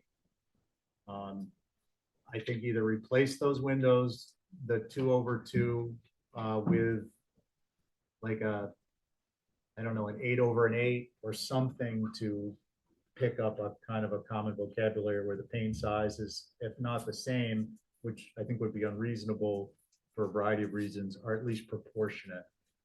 And I think you can get much closer to that than the actually 1/1, I'm sorry. Well, they are divided. They are. They are. I think it's just that crocheting. All right. But I was going to say that I think that if I can move that back where I said, Yeah, that I'm all in support of that. yeah, I think And that'll I work. just think the fenestration on the other dormer needs to get worked out. And also what I was going to suggest, Mr. Chair, is I can provide two options for the front bay, one with the modifications in terms of modifying the bay, and then just for feedback, we can show you the other one too with the wraparound. Yeah, I'm happy to see it. I just, that was my take on it. I think I firmly anchored the Blob in everyone's mind, and we can move forward from there. All right, so we're gonna ask for a motion to hold the revisions. Who would like So to- moved. Abby, on your motion. I'm an aye. Connie, Hi. Joe, Aye. Angus. Aye. Did you say no? He said, I said aye. And I'm an aye. Sorry, I couldn't hear you. All right, we are Thank you on very to, much. thanks, Matt, for North Water. Yeah, Mr. Chair, America's online. Miracle Yes. Online.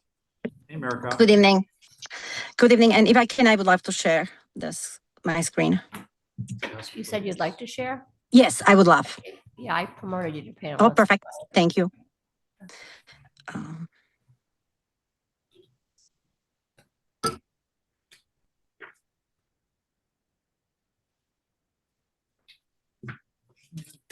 uh, Please let me know when it pops up for you. You can see it. Oh, perfect. So awesome. So this application is for a 4 North Water Street, and I think it's always helpful, I guess, to just remind the comment. So mostly, we are applying for a pergola, which there were comments to it, maybe the position and the size, and then request for more clarification for the hardscape. So I go back to the site plan. So I will just quickly recap.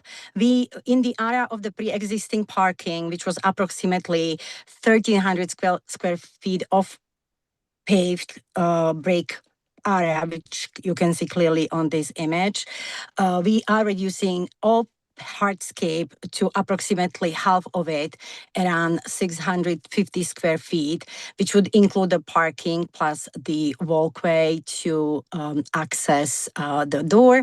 At the initial proposal, we had a bluestone, so right now we did everything as a brick, including the ramp for ADA access. The comment was about the pergola itself. We shortened the pergola a little bit to the back, but still make this arrival to the back area, kind of emphasize the arrival to it. In addition, there was some clarification for the streetscape. We generated a little bit of the street perspective to it. Just again, this is the pergola which will be pushed backwards. There were thoughts about the clarification on the planting and visibility. So there are some existing, we would like to put some existing, not existing, we would like to put some hedges along the property line and also as a separation between the walkway and the parking. And ultimately on top of the existing wall is the nice green hedge, which would prevent any visibility to the back.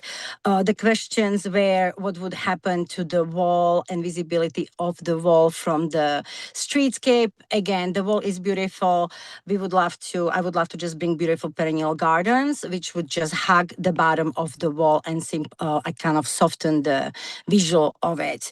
Part of the application is also the freestanding fireplace. Which again, it's located all the way in the back.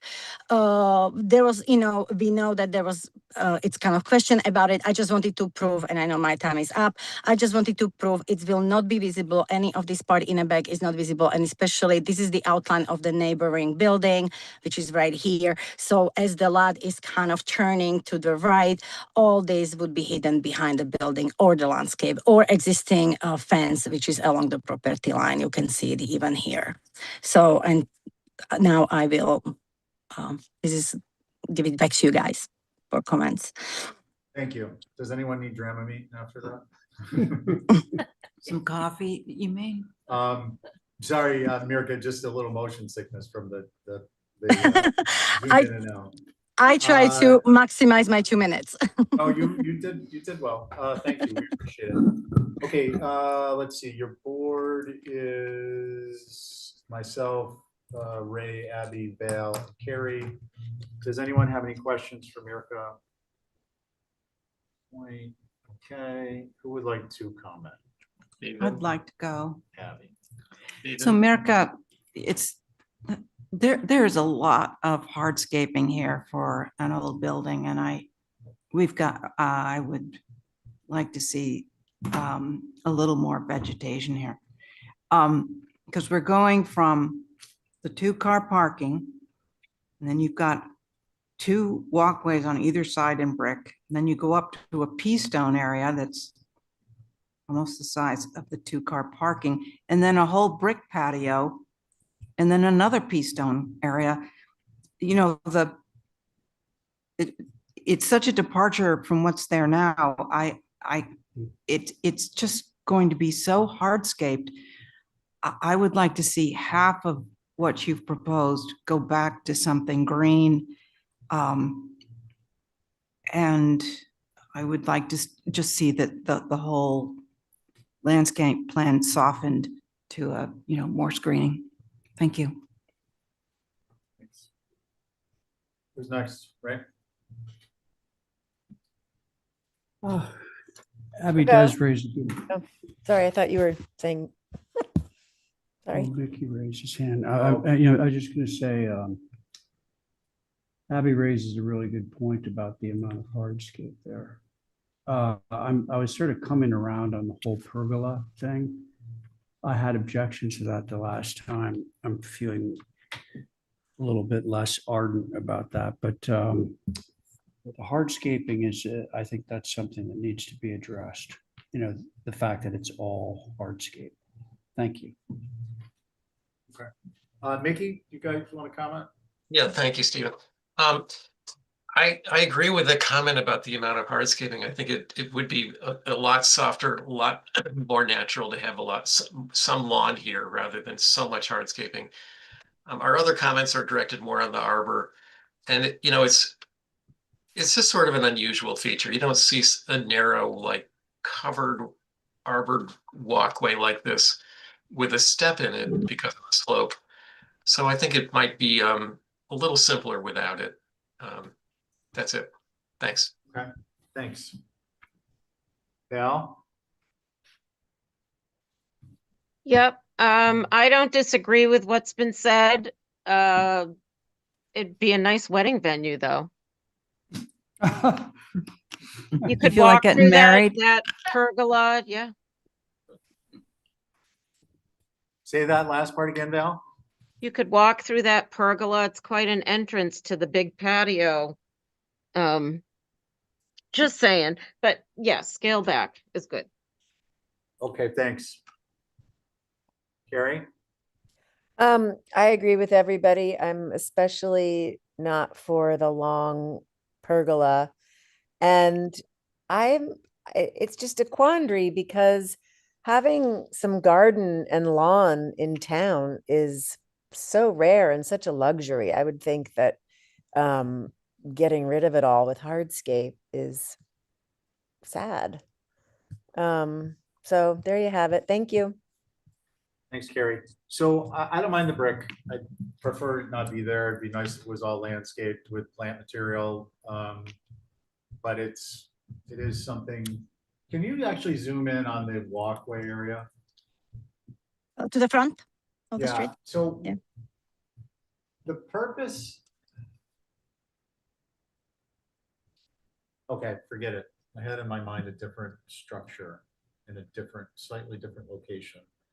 I was trying to think of a way to kind of close that brick walk off. I don't think it needs to be as expansive as it is, does it, Mirka? What left to right as you're walking towards the stairs? Meaning this part? Or this Yeah. is the handicap, and if I may even just the comments, that's why I try to keep hardscape the I back. think what I'm getting at is it seems too much of a commercial presentation.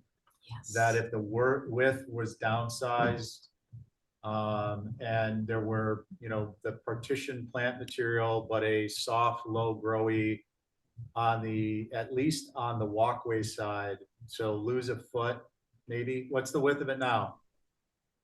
It's the matching the width of the stairs, which would be like 4 feet. Yeah. So it's comfortable for 2 people to walk next to each other. I don't know. I think even 6 inches there. I've only got 20-inch wide shoulders, so there's 40 inches, a little bit of room. If the plant material is low slung to the ground, it's not going to affect. People aren't going to be kicking it up. It's too much. I know it's like 6 or 9 inches doesn't sound like a lot, but I think for me it's too much. Whereas if it were the width were slightly diminished, it would be more acceptable. The pergola sounds to me like the sticking point, really, and I would suggest maybe pare that back by a lift or two And once you're closer in with the build, you know, you've actually got the ramp up, maybe you can start the pergola and get the application in advance so that it's time so we can go do a view with a mock-up of the front section or front two sections, maybe your best bet. But I don't think you're going to get support for that as presented. Which I'm okay about the pergola. I just wanted to I'm sorry, I didn't want to interrupt. If I just make some comments after. Okay, so before you do, I want to just double check with my commission. Is there anyone who feels the pergola just should not be there at all? And it's okay if you do, I just want to make sure I understand. I'm one of those. Okay, Carrie. I'm warming to it. When I first saw it, I was objecting to it, but I'm coming around. Okay. Mr. Chair. Yeah. Val has her hand raised. Val? Yeah, I had a question for Mirka. What's the Pea Stone area? This is just the part where, again, the furniture can be located, and mostly we want to keep this all accessible, and it is for a guest for the Graydon house. So practically it's supposed to allow for some grouping of the seating so the guests can come and sit. So that's the idea, is to keep and the scale is deceiving. This space is super small. You really can put little sofa, two chairs here, and I'm happy to put some furniture there for you for the next time, just to understand that it's just wider walkway. Again, we want to make sure this area is all accessible for everyone who visits the Graydon house. So and again, this is not going to be visible, but that's what it is, Val. Okay, thank you. I just didn't understand what it was, why it was different. If you're arguing accessible, Pea Stone is not accessible for a wheelchair. I'm not sure what you're talking about accessible. It's really hard to hear you. Sorry, I'm just tailing on this comment about making that accessible, because Pea Stone is not an accessible material for wheelchairs or old people or walkers or anything. So I just think, Carrie, there is a certain application where it can get very compacted and you just have a very thin layer, so it can be used for a wheelchair as well. All right, so get us, and then pull us back from the Pea Stone discussion, since it's not something we can actually see, and it's. well, I'm wondering also if there any way to combine the ramp and the other pathway. So you just have one that everybody uses that is a ramp, and then you can go further. I don't know. I just feel like it is excessive on the street side of all this brick, and combining the two would be great. Mirka, how's that working? Well, this is the entry to the building, and I just want to remind everybody that the entire streetscape is already bricked as is. So practically, we are taking parts of it away and breaking it up. We reduce the existing brick, which is not 2-car parking, but it's 4-car parking, and is actually double parking. So I feel like this parking area was simplified. It's really supposed to just have one bigger loading truck, potentially one. It's like a 1.5 parking spaces. So yeah, I still feel reducing this access to this main door, which is really architectural element on the building, and not to allow people access it. It's Mirka? just, yes, that fits the purpose. I just answered the question. Sorry. Yeah, no, I want to try and get us a little. We only got till 7 and we've got a bunch of people. Could I add one more thing? Abby? I'm so sorry, but I'm just looking at what you've called out for vegetation, and a lot of this vegetation is in the wintertime, it is just going to be sticks. And I think I would prefer to see more evergreen and something that's going to stay. Otherwise, to my first point, that's a lot of hardscaping to look at during the winter. So something to take into consideration when you're calling out the plants.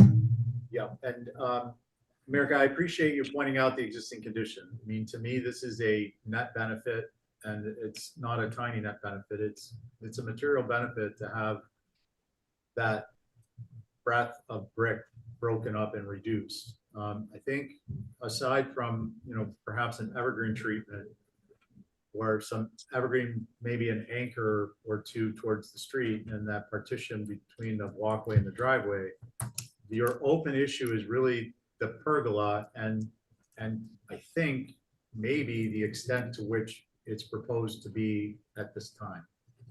So we can either ask for revisions or we can see if you're willing to revisit all or part of the pergola at a later date. Tell us which and if it's part, to what extent, and we can decide if we want to move this forward now or not. So I'm absolutely okay, and I consulted with my clients to eliminate pergola from this submission if that's what expedite the next step. So meaning, yes, I'm okay to skip the pergola from this. For now? Yes, for now. Okay. Can I ask one more and then question? can you address that, one sec, Abby, and then Abby's got to follow up. You'll be able to address the plant material? Correct, yes. Okay. Abby? Yep, so I just wanted to clarify, you said the Graydon, to access from the Graydon house, is the Graydon house Yes, the it's a part of renovated them. structure that? Yes. On the site, so that is the Graydon house, I didn't This is realize that. I Graydon thought it was- House, and this is their extended buildings. They have there will be few guest rooms, and this is supposed to be kind of like a meeting room for the guests. Okay. Thank you. All right. Do we have a motion? Motion to hold for revisions.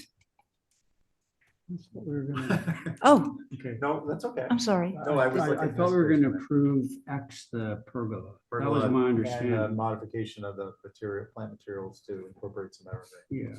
that you highlighted. Okay. We don't have to vote yes on it. I just, That's my motion. though. well, let's see if Abby will take a friendly amendment. So, sorry, so planting material to go to Evergreen. Incorporate evergreen in the plant material adjacent to the path, and the pergola is not Off the approved at this table. time. Off the table, okay, yeah, we'll see. What Are you okay with that? I would prefer to just hold revisions, but Okay, would you mind, since it seems like you have some, as opposed to going through the procedure of a Okay. vote and not have it pass, would you mind, are you open to retracting your motion?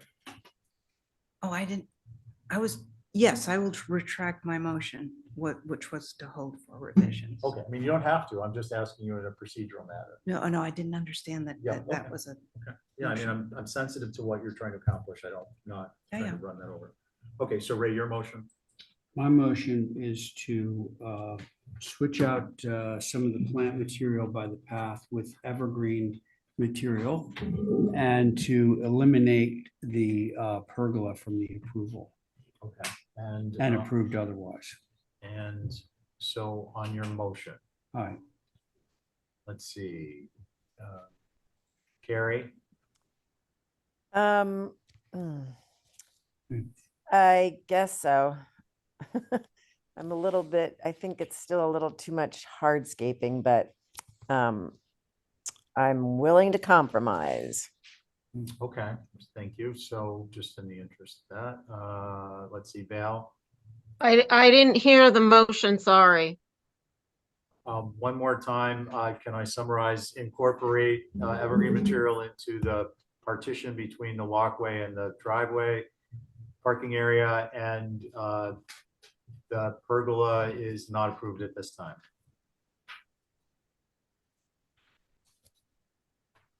Okay. I still think it's a lot, but okay.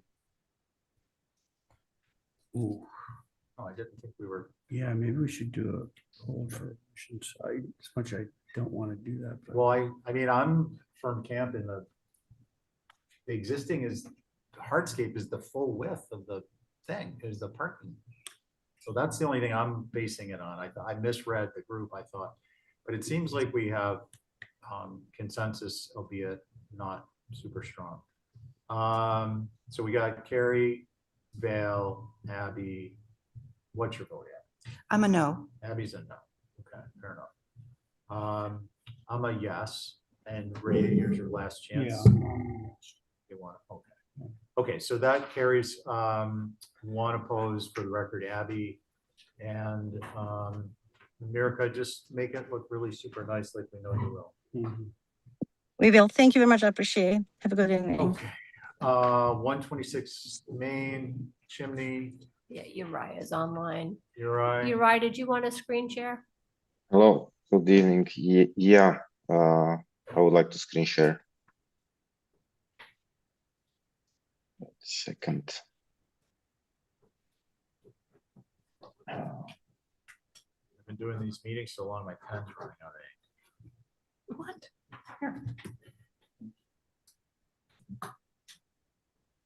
I'll share back. If you need to sign. We're not signing it. though. Okay. Uri, I hope you can hear me all. Oh, that So- one, it doesn't really work for us. I'm sorry? It'd be beneficial not to have horizontal and vertical image presentations mixed. Because then Abby has to go like this, and I have to go like We that. have to take our Dramamine. Yeah, it's a, Yeah, I mean, I rotated all other okay, pictures, but proceed. this one is Sorry, not. proceed.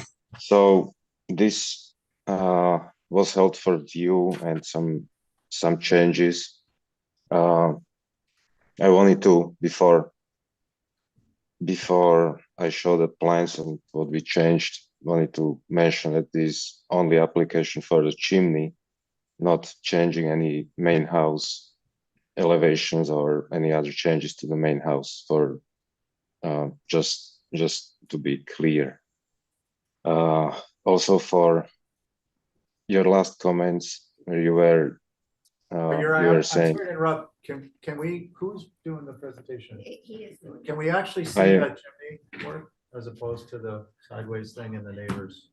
Is there a better shot of that? yeah, I wanted to show the neighbors first to show you examples of chimneys that are on that street, where you can see the chimneys on the exterior wall all the way from down to the top. There is also a chimney pole that was installed on this picture with this red car, which you can kind of barely see over here. That was made for the views. I'm not sure if you were able to see it. For the changes we did, from the north elevation, which is kind of visible from the main street, there is only visibility of this little top of the chimney.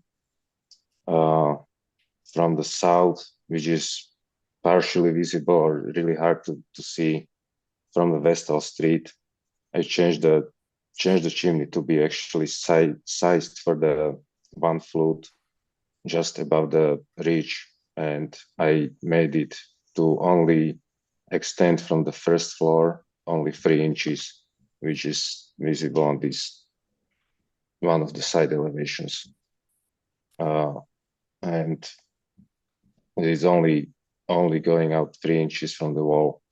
It didn't look appropriate pushing the first floor inside and then having the chimney going from, because of the gambrel roof, making it kind of look halfway.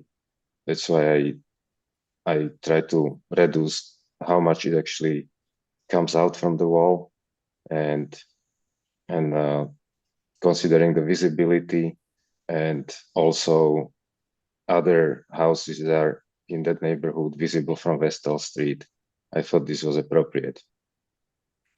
Thank you. So I think this is all. Okay. Does anyone have any questions for Uri? All right. Mickey, you guys got anything? Yes, thank you. Building with Nantucket in mind is pretty clear about exterior chimneys in the old historic district. If they're visible, they should not go down. They should not be on the outside. They should, especially full height all the way to grade. So this sounds like it's partially visible. It's all he has to do is move it 8 or 10 inches further inboard, and most of the whole bottom section disappears. It's not a big ask. Thank you. Thanks. I have a question. What is, I didn't do a view on this. Well, I'll admit that right up front. But what is the visibility, your eye, from, you're on the honor system here, from the, what's the street behind that? Is it? When Vestal. Vestal Street, that's the only visibility from Vestal Street. This And is what's, hold on, Eric, what's the extent of the visibility from the top Uh, 3 feet, the top 6 feet, the top 10 feet, the whole thing? there is a 6-foot fence on the property line, which is over here where I have the cursor, where is the red line here, or actually higher here. Okay. And the So chimney that's- is to about here. So this part is visible, which is Okay. Thank you. just probably below the roof, the eave. Okay. No, Slightly. you've answered, the image answers my question, at least address my concern. Thank you. Let's see, it's myself, Ray, Abby, Val, and Joe. Who would like to begin? I'll go. Val, go ahead. I did go view it, and I viewed it going round and round the block, and with the fence that's there, you're basically gonna just see what's above the fence, number one. Number two, I'm a little bit confused about the outside chimney thing, since there are so many examples of these chimneys in town. I don't have an issue with this. What will be seen is minimal, but I still don't understand the opposition to it. That's my concern, question. Okay, I'm gonna take that as rhetorical, given it's, we're the authority having jurisdiction. Let's see, Brad. So, Val, with all due respect, I was going to say, the photographs that your eye presented are great examples of why we don't approve exterior chimneys in the OHD. A lot, some of them are just really so overwhelming. This one with the Christmas wreath on it, this massive thing on the outside, which is, it runs counter to, the way they were done historically, which is to be inside of the envelope. However, having said all that, I do believe that Mickey's suggestion was to push it in, and that would get it in on the first floor, but it's, pretty apparent that we're not going to be seeing the first floor anyway because of the fence, et cetera. So I'm okay with this. Thanks. Okay, thank you. Joe? Yeah, I agree with everything that's been said, even though they're contradictory, because it's, I know it doesn't make sense, but you look at, the thing only sticks out 3 inches. So that, to me, as proposed, is the most objectionable option. Like, it should either go in 9 inches or come out 9 inches. I mean, to have just one, not even a half a brick exposed on the exterior, it just doesn't seem like it's serving any purpose. And if the whole first floor isn't going to be visible, and there's many examples of chimneys that are fully exposed, this one happens to be symmetrical. It's in the middle of the building, blocked by a fence. So I'd be fine if it came out 9 inches or if it went in 9 inches and disappeared. But I think as it's drawn is probably the most peculiar. I mean, you're not going to see much of it. So I at the end, I guess I'm probably on the same camp as Ray, but if it went either direction, I'd support the project. If it went in or stayed after it came out. Thanks. Okay, thanks, Joe. So you're a yes or a no? Can it be moved in? If I can move it out 9 inches, I would be happier. Your eye, And if please. A yes or no? Can it be moved in? Programmatic. it will be 9 inches. It will be a little too much to move it in. Okay, so, and can it be moved out? It can be moved out. Yeah. Okay. I'm on this too. Pardon me? I think I'm on this as well. Yep, I didn't call you? No, but Oh, I'm sorry. Go ahead, Abby. I would like to move it closer into the house, Okay. like the 9 inches. I'm whatever Mickey said. I'm on that camp. Okay, thanks. So a couple things. One, we need to talk about that. We really shouldn't be referencing public comments as the authority having jurisdiction. I just want to say that it's an opportunity. It's not a poke at anyone. Well, that's my own personal It opinion. is your just opinion, but it happens to puts be the us in a same. position where we're deferring to a public as the authority. So we're gonna have, Kathy, will you add that to our discussion points for next meeting? At what? The legal tenableness of quoting public. Excuse me. I think, given the location and the limited visibility, I agree that this can be moved further out. It makes sense if it's going to be outboard to be further outboard. I also agree that the precedent photos that we're showing really aren't great information because they're all great examples, as Ray said, of things we don't think are appropriate. So there's that contradiction Joe was talking about, I think. For me, the biggest issue at this point is the corbelling. It's overwrought, and it is probably the only thing that's going to be visible because it's going to be, to some extent, profiled against the sky, depending on where you are in the angle and whatnot. So I'd like to see that have 3 courses removed, 3 courses from the bottom of corbelling, and to simplify it. And it sounds like we have consensus on moving it out so that a foot of masonry is exposed. So it sounds like I that's. can make a motion. Thank you. All right, so the motion would be to remove the bottom 3 courses of corbelling on the chimney cap and to move it out. It projects out 3 inches now. Is that what I heard? So an additional 9, is that what we're after? Make it a foot. And yeah, push it out an additional 9 inches so that it projects. Is that me? What's going on? So that the total projection from the face of the building is 1 foot. And is that an exhibit A? Yeah. Excellent. On your motion? Let's see, Val, Aye. Joe, Aye. Abby, No. no, and I'm an aye. So for the record, 4 in favor, 1 opposed. Abby is opposed, and that's an exhibit A. We are now on to 100 Thank you. Long Beach Road. Joe, I just want to give you the heads up. You're going to be called on first. And Carrie, you're going to be called on first next. Val Oliver, Can I try to share? you may.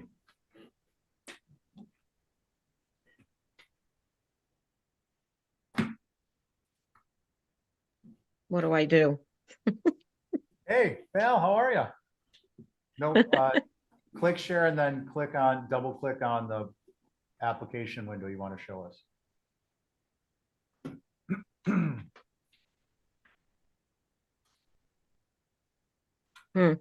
I don't see the share part. Oh, share screen. Got it. Okay.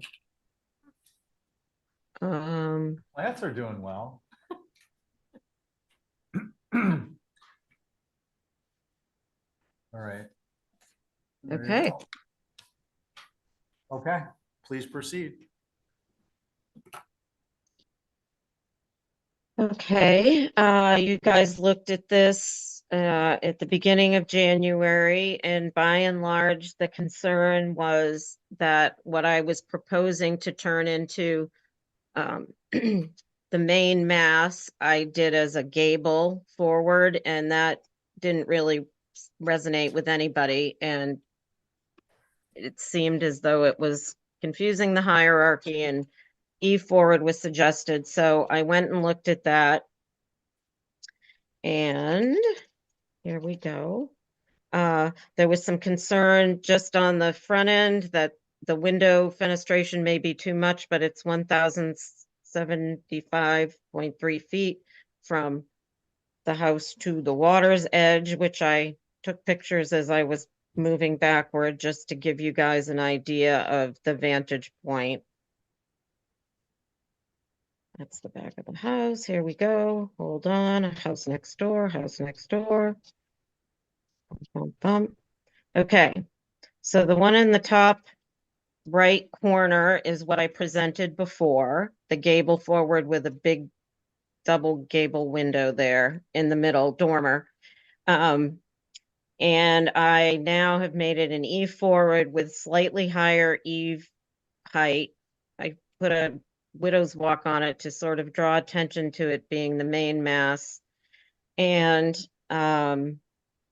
connected the structures on the right with a little open porch.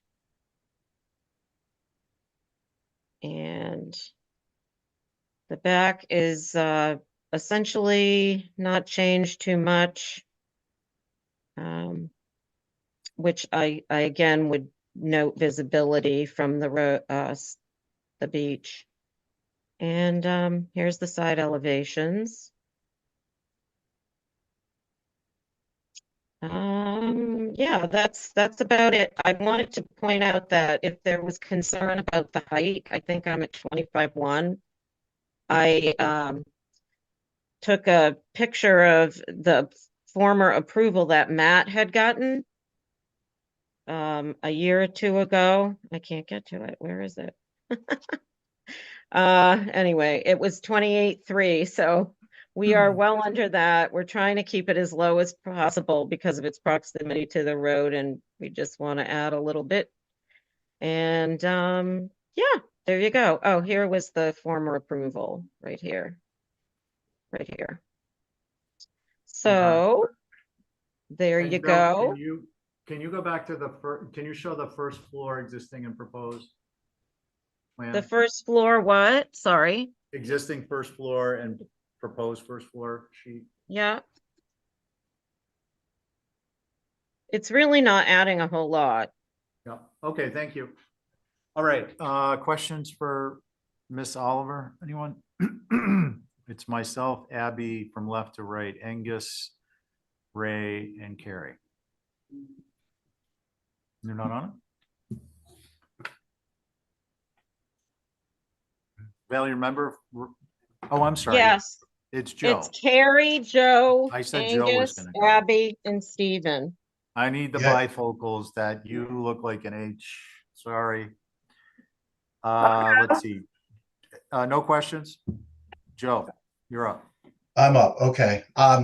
Well, I think this is more successful than the first iteration. I appreciate the E forward, and I also think that just generally you've, I guess, made a gesture to the street by adding the porch element on here, which I think is helpful. I can see why you removed the chimney, I think, because it starts to mess with the swapping of the hierarchy of the main masses. You're basically trying to put an addition on that becomes the main mass and relocating the door. I think that it's on its way to doing that. The things that jump out to me are the small windows that are on the first floor and that porch. They don't speak to the main mass. I think I understand there's a stair or something behind there, but I think I would make those windows larger. And I appreciate that link that's there is no longer a large dormer, but is a smaller dormer. Could even be a shed dormer, possibly. I don't have any concerns on the water side because of the distance from the road. I almost wish that this addition was slightly wider than it is. Like if it grew towards the left, I think it might even benefit from going up in height slightly because it's so close to the other eave, and it almost looks like it's identical in width. So the only thing that concerns me is that I don't know if the swap of the main volumes has happened 100%.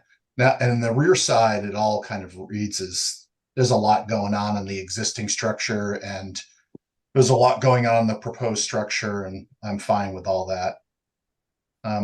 Those are my comments. Thank you. Thanks, Joe. Carrie? I am in agreement with Joe. I am mostly concerned about the north. And I agree with the bigger windows and the a little bit taller mass as well. And I wonder if you incorporate the connector piece and raise the ridge somewhat, you're going to get like a big 4-bay with the existing building as your additive, your 2-story additive mass. Then your roof walk will, shift more to the front door, over the front door, maybe. I don't know. But great. I really like the Eve forward. And I appreciate the changes you've made. And that's it. Thank you. Thank you. Abby? Yeah, I agree with what's been said about the windows, and I'm kind of on the fence about the chimney because I think that kind of, even though it's now the secondary mass, I think it kind of grounded that massing. I'm not sure I understood what Carrie said about the right-hand side. If that connector piece, she didn't want that taller, because if that was her comment, I would agree with that, because right now I think it's making this sort of negative negative space above that porched area. So if that's what you meant, I would be in favor of that too. Thank you. Thanks, Abby. Angus? Yeah, I agree with Carrie and Joe about the fenestration getting bigger on the front porch on the north side. And I like the idea of the just to improve the hierarchy instead of it, the two masses that are really reading is almost the same height. That there would be more hierarchy. So I think going up with the addition and including that that adjacent part to the right above the two little windows, where there was a double window gable forward uh, uh, addition. Yeah, to just bring that gable, the eave all the way across to the existing main mass. So it'd be a 4-bay on the second floor. And at first the roof walk was bothering me, but I think that might actually also help in the hierarchy for the step down to the existing main mass. Thank you. Thank you. Let's see, is that it for me? Bill, will you go back to the floor plan, please? First floor. Yep.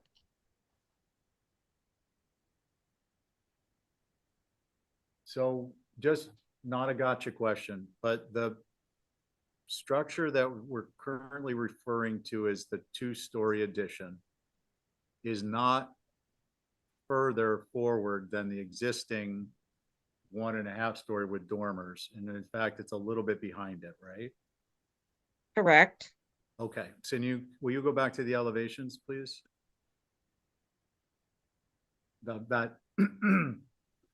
Yeah, the north. So for me, I kind of feared that. I would be concerned about turning that into a 4-bay because it would be very unusual to have the rest of the house being the quote unquote prior existing addition. We turned it into an addition in terms of hierarchy, will be forward of the 4-bay.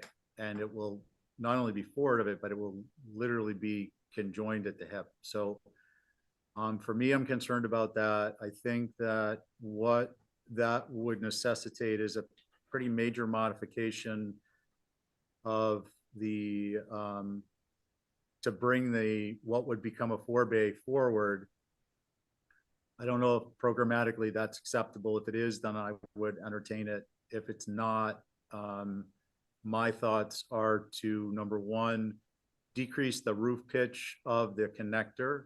I understand that's existing, but I think it helps make the two-story addition more successful. Number two hinges upon a question for you, Val.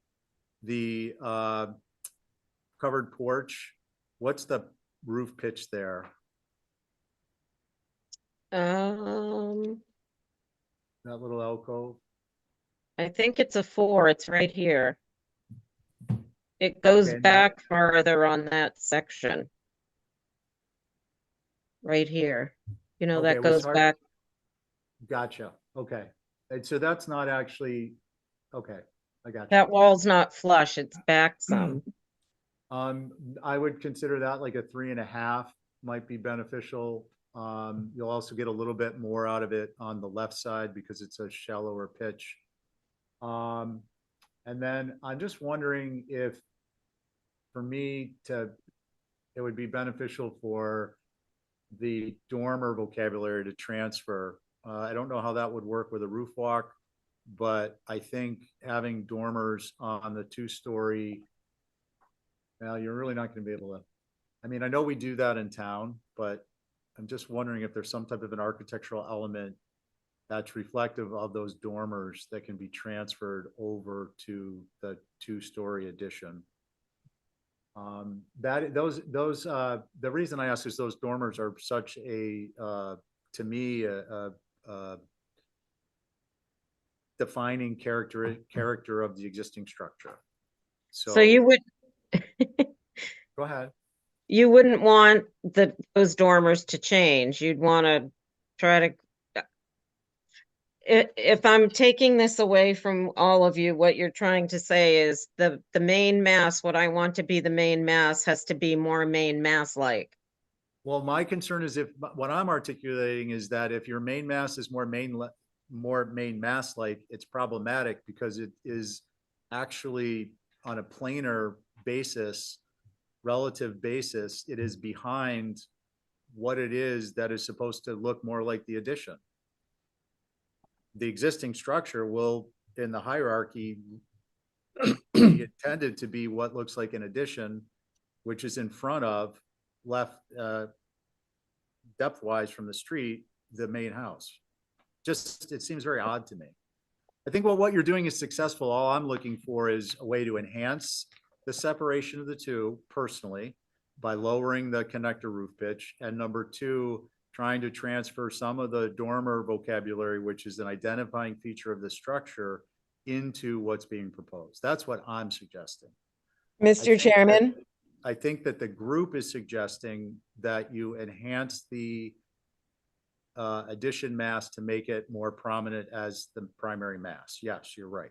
Go ahead, Carrie. I was just going to say, take away the roof at the middle piece and not have any roof over that. And then, so each piece really reads separately. So it's a bunch of pieces. That's what this house is originally as it stands now. It's a rambling bunch of pieces. And so if we continue that language, it'll all make sense. But tying the two, the new and the middle piece together might be part of the problem. Okay, and just, I want to make sure I'm clear on your suggestion. You're saying like a flat roof detail or a very shallow roof? Just zero roof over that middle section. It gets absorbed into the addition. Or leave it as is, but just get rid of the roof because the programmatically it might not work. And the fact that the old structure's in front of the new. I just think Okay, this is such a rambler that it's okay to keep rambling.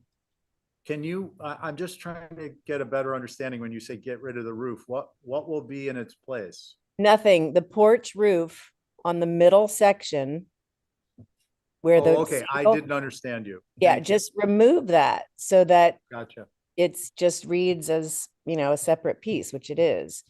Otherwise, Oh, I thought you were saying take the roof off the middle section on the That's second what, floor. that's what I thought too. That's why I was looking for some clarification. So Okay. that settles. Thank you for clarifying that, Carrie. Yeah. Val, I would, I'm not opposed to that. I don't know. It's if the not an others exhibit are. A, I guess. Well, for me, I don't think we're quite there. And I would ask you to look at a study that incorporates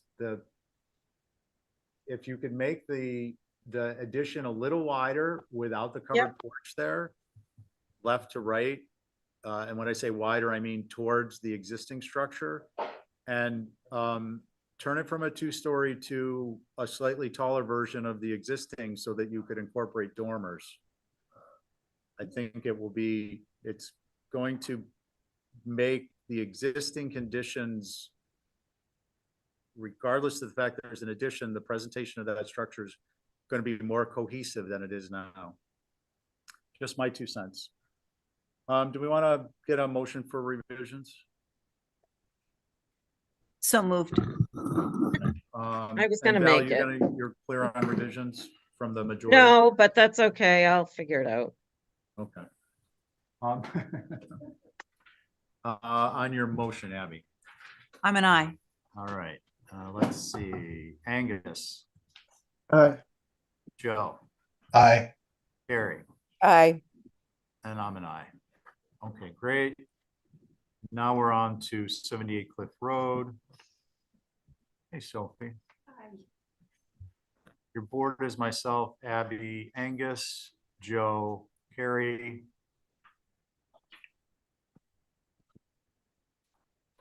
You may begin when you're ready. Okay, so one of the overall concerns that you guys had all had was really about the positioning of the house on the lot. And I think Angus had felt like it was, very much too close to the road. So I wanted to give you guys the context of this block of cliff that runs, well, it's 2 blocks really, from Darrymore to Kingsway and then to Pilgrim Road. So Kathy, are you able to scroll down to the page? That's someone else's application, but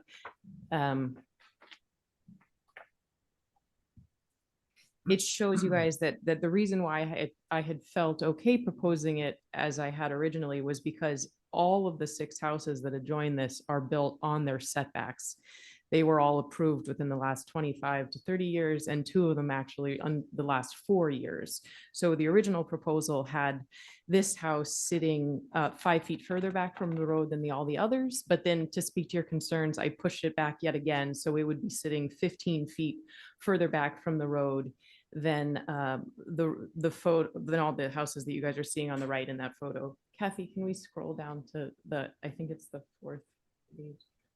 You keep going down just so that.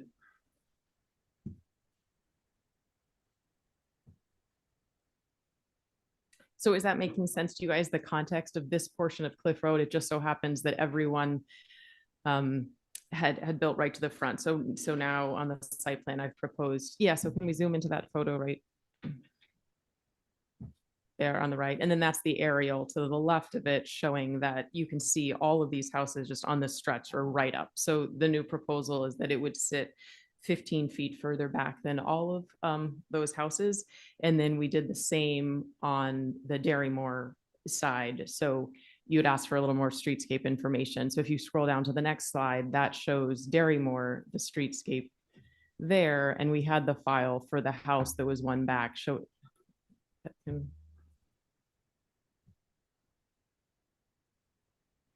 this shows the property's elevation as you turn the corner to Darrymore. It shows I think Angus had asked for what the garage potentially could look like. That isn't in front of you guys, but an idea of what the garage could be. And then the bottom elevation there shows the proposed house, a tentative garage, and then the structure that the project that is built that's behind it right on Darrymore.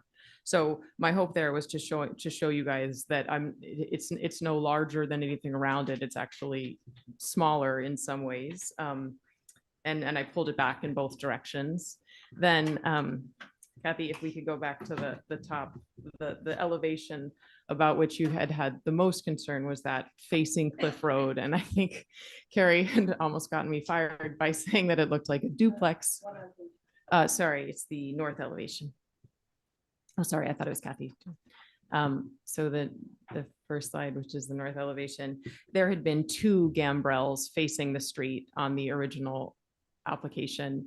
And Joe had proposed maybe we just eliminate that entirely. So I reworked the left side of the house to and minimize the porch on the right side, because you guys had felt that it was like ambiguous, which door is the main door. And so I hope that help solve that problem of making it clear that the main door with the side lights is the proper front door, and then the smaller door with just a small covering on it on the gambrel is the secondary entrance. That's it. That's good. Thank you. Good information. Again, myself, Abby, Angus, Joe, and Carrie. Who'd like to go? I could go. This is Joe. Oh, so Sorry, oh, go I'm ahead. sorry. Yeah, and I'll get Carrie next first. sure. Go ahead. I think it's that one change just to me makes all the difference. And Frank, I forgot I even made that suggestion. When I looked at this before the meeting, I think it's a handsome house, and I think it's appropriate. Thank you. Thanks, Joe. Carrie? Yeah, I agree. I think turning the main gable eve forward is so nice. And yeah, and I appreciate reducing the sort of significance of the secondary door on the smaller mass at the side there. I think it's great. Thank you. Angus? Thanks. So I appreciate the removal of the gable on the left side. If you're looking at the north elevation, what's facing Cliff Road, and the reduction of the porch to the right, that definitely helps with the hierarchy. The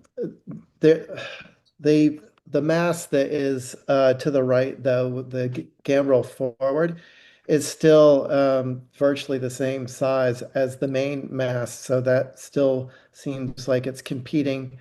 And I appreciate the streetscapes of the proposed buildings, but also of the context with the Cliff Road houses.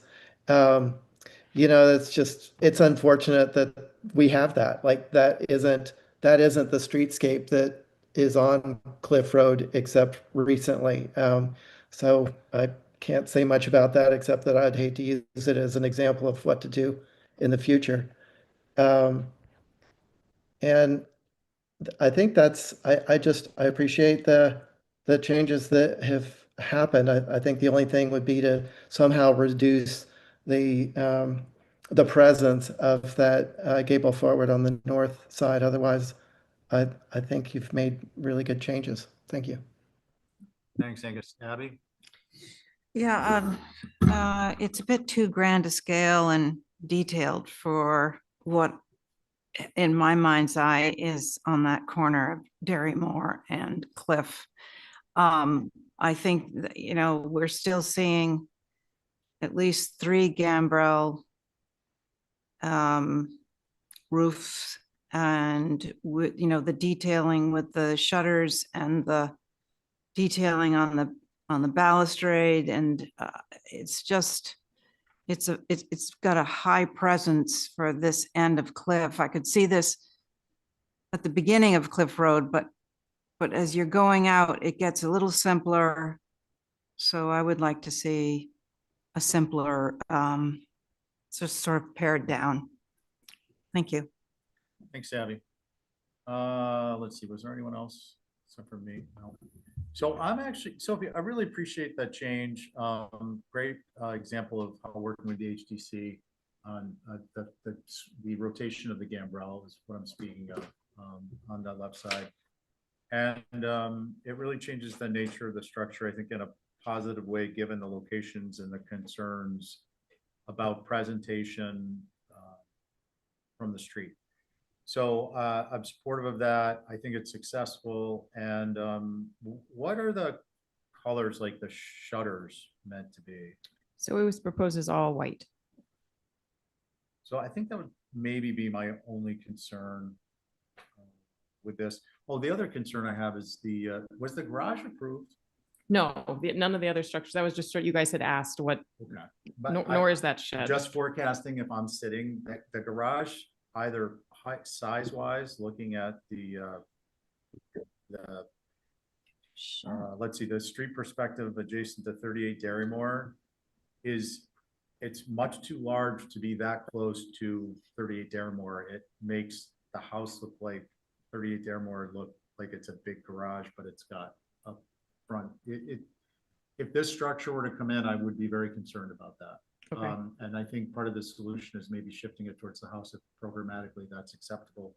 If not, lowering that first floor because it's first floor ceiling height because it's very large in comparison. So I just want to forecast that, or spotlight that rather. And then, yeah, back to the house. I think it's a handsome design. Mr. Chair, Yeah. can I just add something? Because now that we know everything is white, I do think the shutters might be a little much. And to sort of simplify the entire sort of big structure, that might help to remove the shutters. I agree with that. I accept that. I recognize and acknowledge the validity of your statement. I'm a little concerned that removal of the shutters is going to. I'm feeling like they're adding a certain necessary charm, and I'm wondering if a color scheme to some type is potential. Different than white, yeah. The Sure, white is sure. just- Yeah, I would say there's a lot of sidewall if I take those shutters off. So Yeah. having drawn them on there, I would say if you. I mean, I don't have a color to suggest, but you're the designer. I'll listen to what you have to offer, but you know your client and you know what's in the area very well. It's your backyard in a way.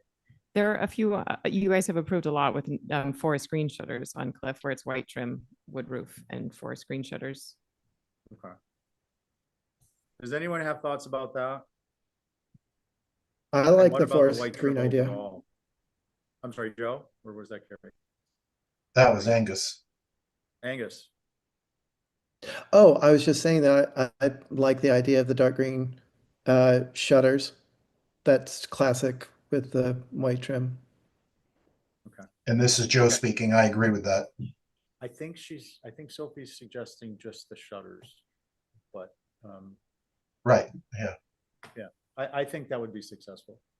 Well, the Personally. What about the balustrade front should door? also be subtle. Is there anything to Sure. tie the shutters in is what I'm wondering. Sure, then I think we would do the doors green as well. Yeah, okay. Does anyone have a concern with that approach? The frontis, the door, front door and the shutters, a dark green? Sounds good. No concerns. I'm not suggesting we're at an approval, but that was my biggest concern.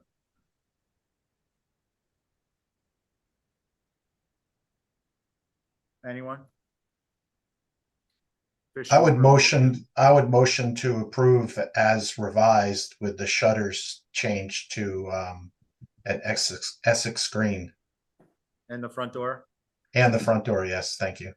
Okay, so Joe's motion, just for the minutes makers, is approval as revised, subject to the front door and the shutters being Essex green. Okay. Joe, on your motion? Aye. Carrie?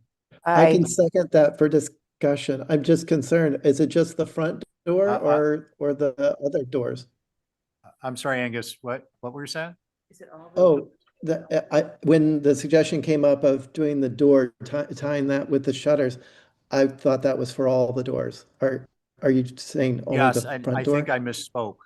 Yeah, Correct? all doors is what I Yes, thought you all guys the meant. doors. Yeah, all doors is what I meant too. Yes. Okay, I'm an aye if that's the motion. Yeah, I would amend my motion to include all doors as Essex green. Joe amends, Angus approves, Carrie is in consent, right? Yep, aye. Abby? I'm a no.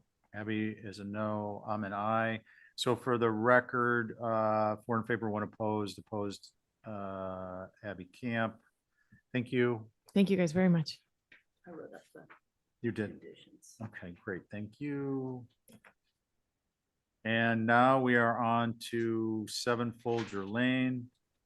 Good evening, It's, everybody. almost 6:30, folks. It'd be nice if we could get a couple, maybe get through 6 early if possible, not to rush anyone, but just saying. Michael, did you want a screen share? I would love to share. Is that okay? Okay, thanks. You have 1 minute.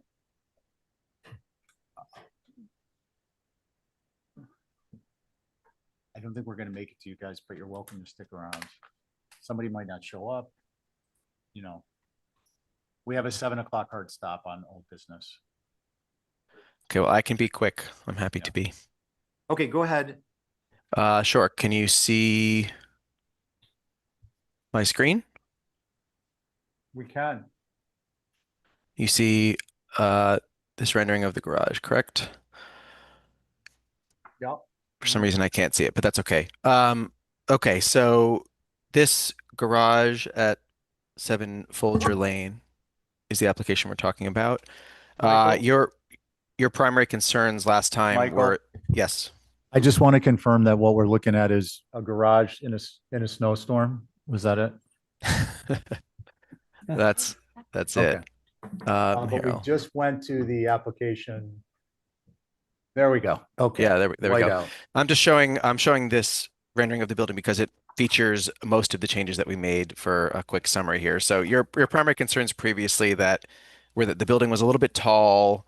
It wasn't feeling like a garage anymore with some of the additional height we had added to the second floor, and the views, particularly those from Coffin Park and from the oldest house, were a little bit overdone with, there was a porch here, there was a second floor balcony on this side of the house, and there were some additional windows on the left. So we dropped the height of this building by almost 2 feet.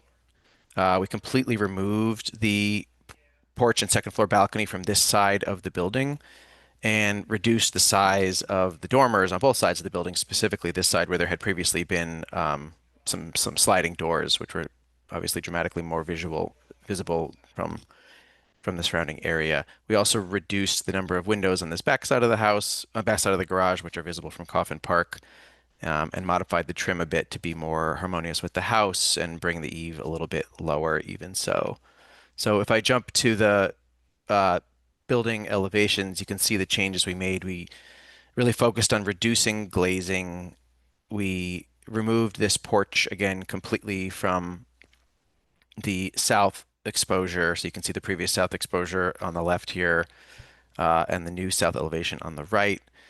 Removed those doors from the second floor, lowered everything, and just really focused on reducing fenestration, reducing height, and reducing sort of some of the bells and whistles, to use the board's term from last time, that had been added to this garage. So it feels a lot more like a garage now, and we're feeling great about it. We think you were all right with your suggestions.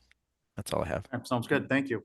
So let's see, we have myself, Abby, Angus, Carrie, and Joe. And Carrie, you will start, please. Okay, I appreciate the changes. I think on the south, the windows in the dormer still read quite large proportionally. If they can just be reduced by 6 inches, they just look very tall. Maybe it's the whole dormer that looks very tall. I don't know what size windows those are, but I think that would be my main concern.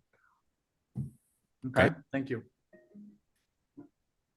That's the lightning rounds. So I gotta get lightning. I'm happy to go. It's Angus. Joe. I agree with Carrie's comment, appreciate the concerns, excuse me, appreciate the changes. And I had, since the last meeting, had gone out and looked at it and sort of backpedaled on my support of this. And I'm very happy to see these changes. So thank you. I think this is appropriate. Thank you. In the interest of time, Abby or Angus, do either of you have a concern? I have two concerns. Abby does. Okay. I still have a concern about the outside staircase, but I do agree about the windows. Those should be reduced. And I do want to thank you for reducing the height of this building. Thank you. Angus? Thank you for reducing the height and simplifying the west elevation the dormer before was 3'6" from the eave. And I think you just said that you had reduced it, but I think you reduced the space because now it's 3 feet from the edge. So if we could go back the other way so that it's more like 4 feet from the edge, and as the other board members have mentioned, making the windows a little bit smaller will reduce the impact of that dormer. We, in the last meeting, I think we had suggested switching the gable so that that shed would bring down the elevation a little bit facing the park. But I think you've done a great job of simplifying it, and I don't think you need to do that anymore. Thank you. Yes, I will. Thank you. So Michael, what are the colors? The colors are cobblestone to match the house, which is just immediately adjacent. So it's all that sort of taupe gray color. Everything's going to gray out. Okay, thank you. So I guess my comments are just follow-ons. I think that the modifications are appropriate. I think it's a garage. It reads as a garage. It reads as a garage. That's, you know, probably 90% of the garages on Nantucket are built this way with these general proportions. I think if the garage doors are downsized, which would not be inappropriate, that I'm a little concerned about how much they're downsized. I think if you come down a full foot, it's going to start to make the windows in the dormer look too large. So that would be my only concern with downsizing them. I think that the windows in the dormer are slightly oversized. I think the doors below are slightly oversized. Together they work, separately they won't. I personally think that given the location and that the proportions and sizes either mirror or mimic the main house and the color scheme, that I'm okay with this as proposed. Thank you. Thank you. What would you want to do, folks? I would. Go ahead, Angus, sorry. Oh, I was going to suggest, I'm happy to make a motion if someone were willing to do an exhibit A. Otherwise, it would be a revision thing, but I think I could say it concisely enough. Okay, yeah, and if that- you think you've got a consensus motion, then go for it. Don't want So- to discourage that. So the motion is to approve as submitted with the dormers being 4 feet back, at least from the west elevation, not so important with the east elevation. And that the dormers above, at least the dormer above the garage door meets the guidelines with being set back 1 foot, and the windows, appropriately fitting into that space. That would be my motion. Okay, and I'm going to second that for discussion with the applicant, which, although not typically stated that way, isn't unusual. Michael, given a Exhibit A approval or an opportunity for revisions, do you have a preference? My preference is to take the Exhibit A approval. I think that the 4 feet spacing for the dormer is a little aggressive. We'd prefer to go back to the 3'6" that we had previously because we want the space to be usable up there in the studio. But we can certainly commit to making the windows smaller. Michael, I'm sorry. Yeah, I wasn't actually opening up for negotiation. I wanted Yeah, to make sure we'll take that the we Exhibit A weren't approval approving happily. something that you were going to be resubmitting for revisions. That's all. And I understand your point. It's not lost on me. Yep. Okay, so that was a second for clarification. The motion is something to proceed with. I would like to suggest, if Angus, you're amenable, that we go with a 3'6" versus 4, split the difference between 4 feet you're proposing and the 3 foot that is in the guidelines. Do you have any thoughts on that? Oh, just because it was a garage, and I think there were a number of us who wanted the downsizing of the dormer so it'd feel less like, a top-heavy second floor. That was part of it. So I'd like to keep it at 4. At 4. which is Okay, 6 fine. inches different than the original proposal. Okay, thank you. Just checking. All right, so on the motion, Angus, Aye. let's see, Joe, Aye. Carrie, Aye. Abby, No. Angus is a yes. I'm also a no. So for the record, 3 in favor, opposed, Abby Camp, Stephen Welch. Okay, we are now on to 53 Nobody Ave. Mm-hmm. That's also me. So let me know when you're ready. When you're ready. All right. So this house out on Obadier, I think it was about 4 weeks ago, we were in front of you, and your primary concerns here were the height and some concerns about the sort of scale and crowding of windows around the chimneys. So again, showing an updated render view of the house here. We reduced this building by about 9 or 10 inches to 24 feet, which was the sort of number we had come away with in our discussion with the board, feeling like a good target. The result of that is that all of the fenestration on the second floor came down and was reduced. A number of windows were changed from double hung windows to sort of smaller casement windows. And we'll go through the elevation in a second. And then we also reduced significantly the width of the chimneys, both this one on the larger front mass and the much lower single-story mass, in order to sort of solve the crowding issue that had been identified previously. The chimney concern from the board we think was super valid, and the house is better for it. And the height of the building reduction works really, really well. So I think I'm happy to go through the elevations here. You can see the reduction in width and height of the lower chimney, the reduction in overall building mass.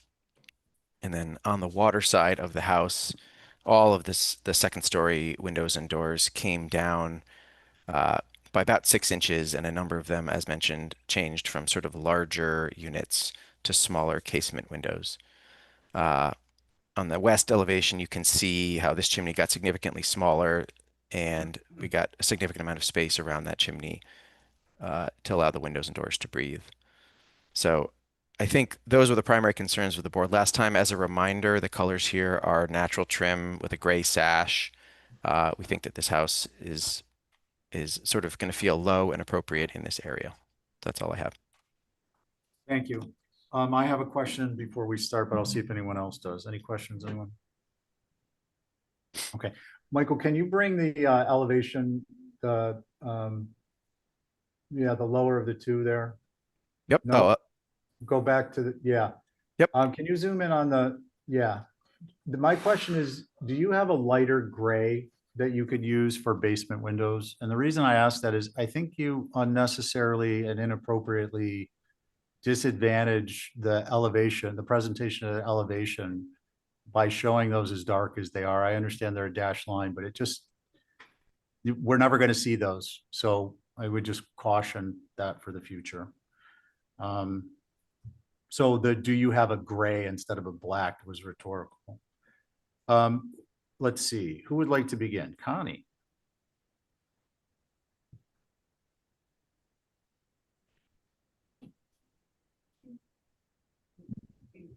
Can you bring back that last? Yes. Um, Happy to. Thank you. On the bottom picture, on the right-hand side, what is that? Is that part of the? You're talking about this piece of the nano wall? architecture? Yes. Yeah, so there's Yes. there's an inside corner to this house. I'll just jump to the roof plan so you can see it. That surrounds a small patio on the backside. So the ocean is to the Oh. south here.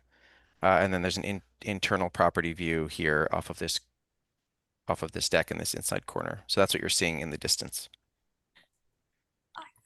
Okay. Yep. I do appreciate the modifications. I'm still a little concerned about the over fenestration of this building. Thank you. Thank you, Connie. Val? No, it's here. Yep. Hi. Hi, Um, Val. How hi. goes it? I do appreciate the changes as well. I think, we're trying to make a house fit next to some little houses, and that's always kind of difficult. I'm not concerned about the water side. The side I think looks squished with fenestration is the north. The front The of the four house. windows between the two masses just seem sort of crammed in there. There could maybe be one less, although maybe you won't really see that.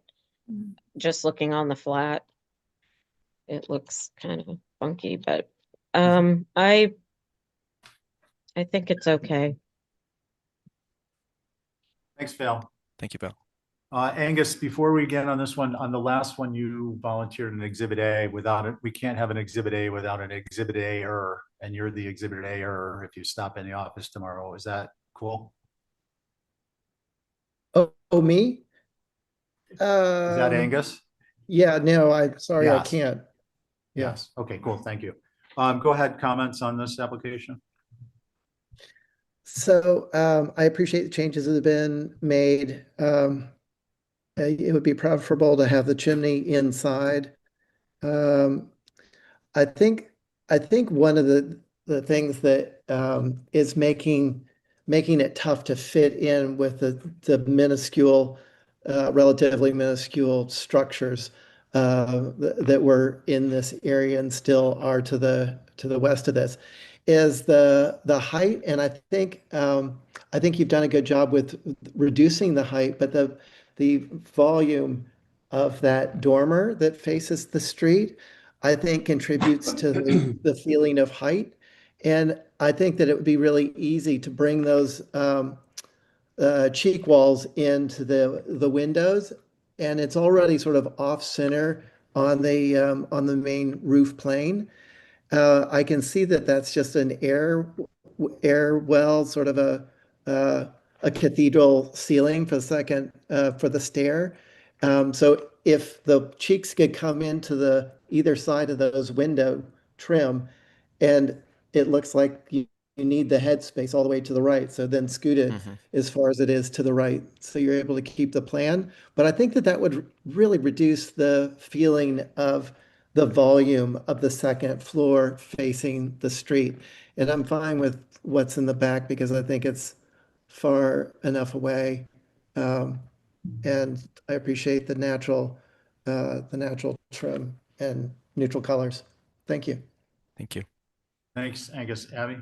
So yeah, I think the west elevation, the 2/2 windows are just a little too large, especially looking at it in comparison to the width of the chimney. I'm not opposed to the windows being on either side of the chimney, but they just look a little out of scale. And on the front of the house, those D windows, those repetitive, just 2 panes it just reads too modern. And I think, and that's why I'm sort of wondering about the 2 panes, the 2/2s in general. I think if these were, it would be a lot more easier to pass this if it was 6/6 and a little more, less edgy. So, Can I say something about the west. windows, the window divisions? And on the south elevation, I would reduce the fenestration just in general. I think it's, that's a lot of the window. Thank you. Thank you. Oh, let's see. I think that leaves me. So, Michael, I'm torn. I actually think on one hand, this is approvable as submitted other than the oxygen-friendly carbon resetting front porch roof, which looks like grass, unless I misinterpreted that. Yeah, it's grass. Which is cool, but that's the only thing I don't think. It's the element that is both atypical and inappropriate, I believe. So other than that, I don't disagree with Abby's comments, but I think given its location and the appropriateness of the massing, which is the bigger concern for me, that the fenestration isn't a concern. Again, that's just me, but that's the way I see it. So your Can I job, add one think, thing? at this point is going to be to take our comments and do a final fixer-upper revision. I'll make that motion to hope for revisions. Can I ask if if this would be approvable through staff? Since I think we sort of agree with some of your suggestions, we could make some of those small modifications as a staff approval. Michael, I don't think we're at a point as a group that will coalesce around Exhibit A. So I think one quick, some quick revisions, get it back in, and we'll be able to get an approval for you. I believe. Wait, I have a question. Val? Why? Because nobody's doing an Exhibit A? Well, yeah, because I don't know that we have consensus on an Exhibit A, and we have a motion on Oh. the table, but if you think we have consensus, then somebody needs to say, I would ask Abby to hold her motion, and I will do an Exhibit A. And this is what I want to include in the Exhibit A so we can vote on it. We would love that. I'll hold my. I'm just not sensing a consensus to coalesce around. That's why I'm good with the revision. I mean, there's generally consensus, but specifics are not on the table. I just wanted to add that I agree with Abby's comment about the division of panes would be less contemporary if there were like 6 light windows in the top and 6 over 6 below. Okay, thank you, Angus. So Val, are you okay if we go back to the motion, given it doesn't appear that we have somebody volunteering in Exhibit A that coalesces the points? Well, I would have volunteered to do one, but I don't know how to coalesce the points. So if somebody wants to do that. Then if you work on that for the next one, we'll be in better shape, because right now what we have is a motion to hold for revisions. Abby, on your motion? Okay, am I bringing that? Yes, I am in favor of my motion. Let's see, Angus, Aye. Connie, Aye. Val. Aye. It's almost like Matt's size. Oh my God. And I'm an aye. Okay, so Michael, just get those in quick and we'll get that taken care of. All right. Thank you so much. We're on to 6 Lily Street, Matt.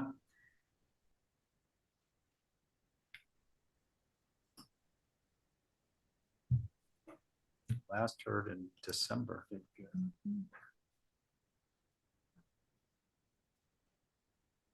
Your board is myself, Abby, Angus, Carrie, and Connie. Okay. Share my screen if I could.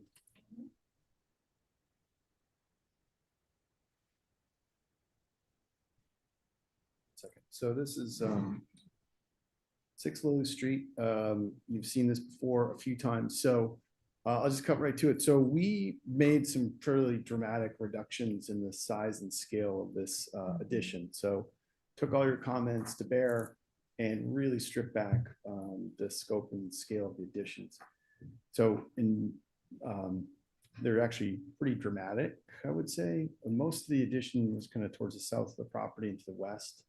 And we really tried to stay true to the original Underhill cottage footprint, if you will, and really concentrated our primary living spaces within the available footprint. The site plan just shows the areas of addition. They're fairly modest to the east and the south and to the west. The west elevation represents an 11'6" addition. And then we kind of telescope behind that. So the idea being that it's not as visible. On the cover sheet, you'll see there's a street perspective that just shows the garage, which is what has been approved by the HTC. We reduced that garage by roughly 7 feet. And so I just thought it was important to see, so that the board could see these two structures in conjunction. I'd also reiterate that at one point these properties were subdivided, and so they could have been built out as 2 separate lots, but they're not. So that's, I think, a positive thing. As far as the addition, again, you can see it's a very modest addition to the west, which is 11'6". Carrie, we did maintain the setback from the existing footprint so that the corner board, or ironically, there's no corner board there, but there was a specific datum point that you wanted us to not project beyond. And so we've done that, or maintained that, if you will. You can see on this sheet on the lower left is the previous footprint, and you can compare that to the upper right. And you can see that we've really dramatically reduced it. So street elevation, north elevation, again, you can see how we removed the addition to the west. So with that, I'll leave my comments there, Mr. Chair. Look forward to comments from the board. Thank you. Thank you, Matt. Again, myself, Abby, Angus, Carrie, and Connie, who'd like to begin? I can go. Abby.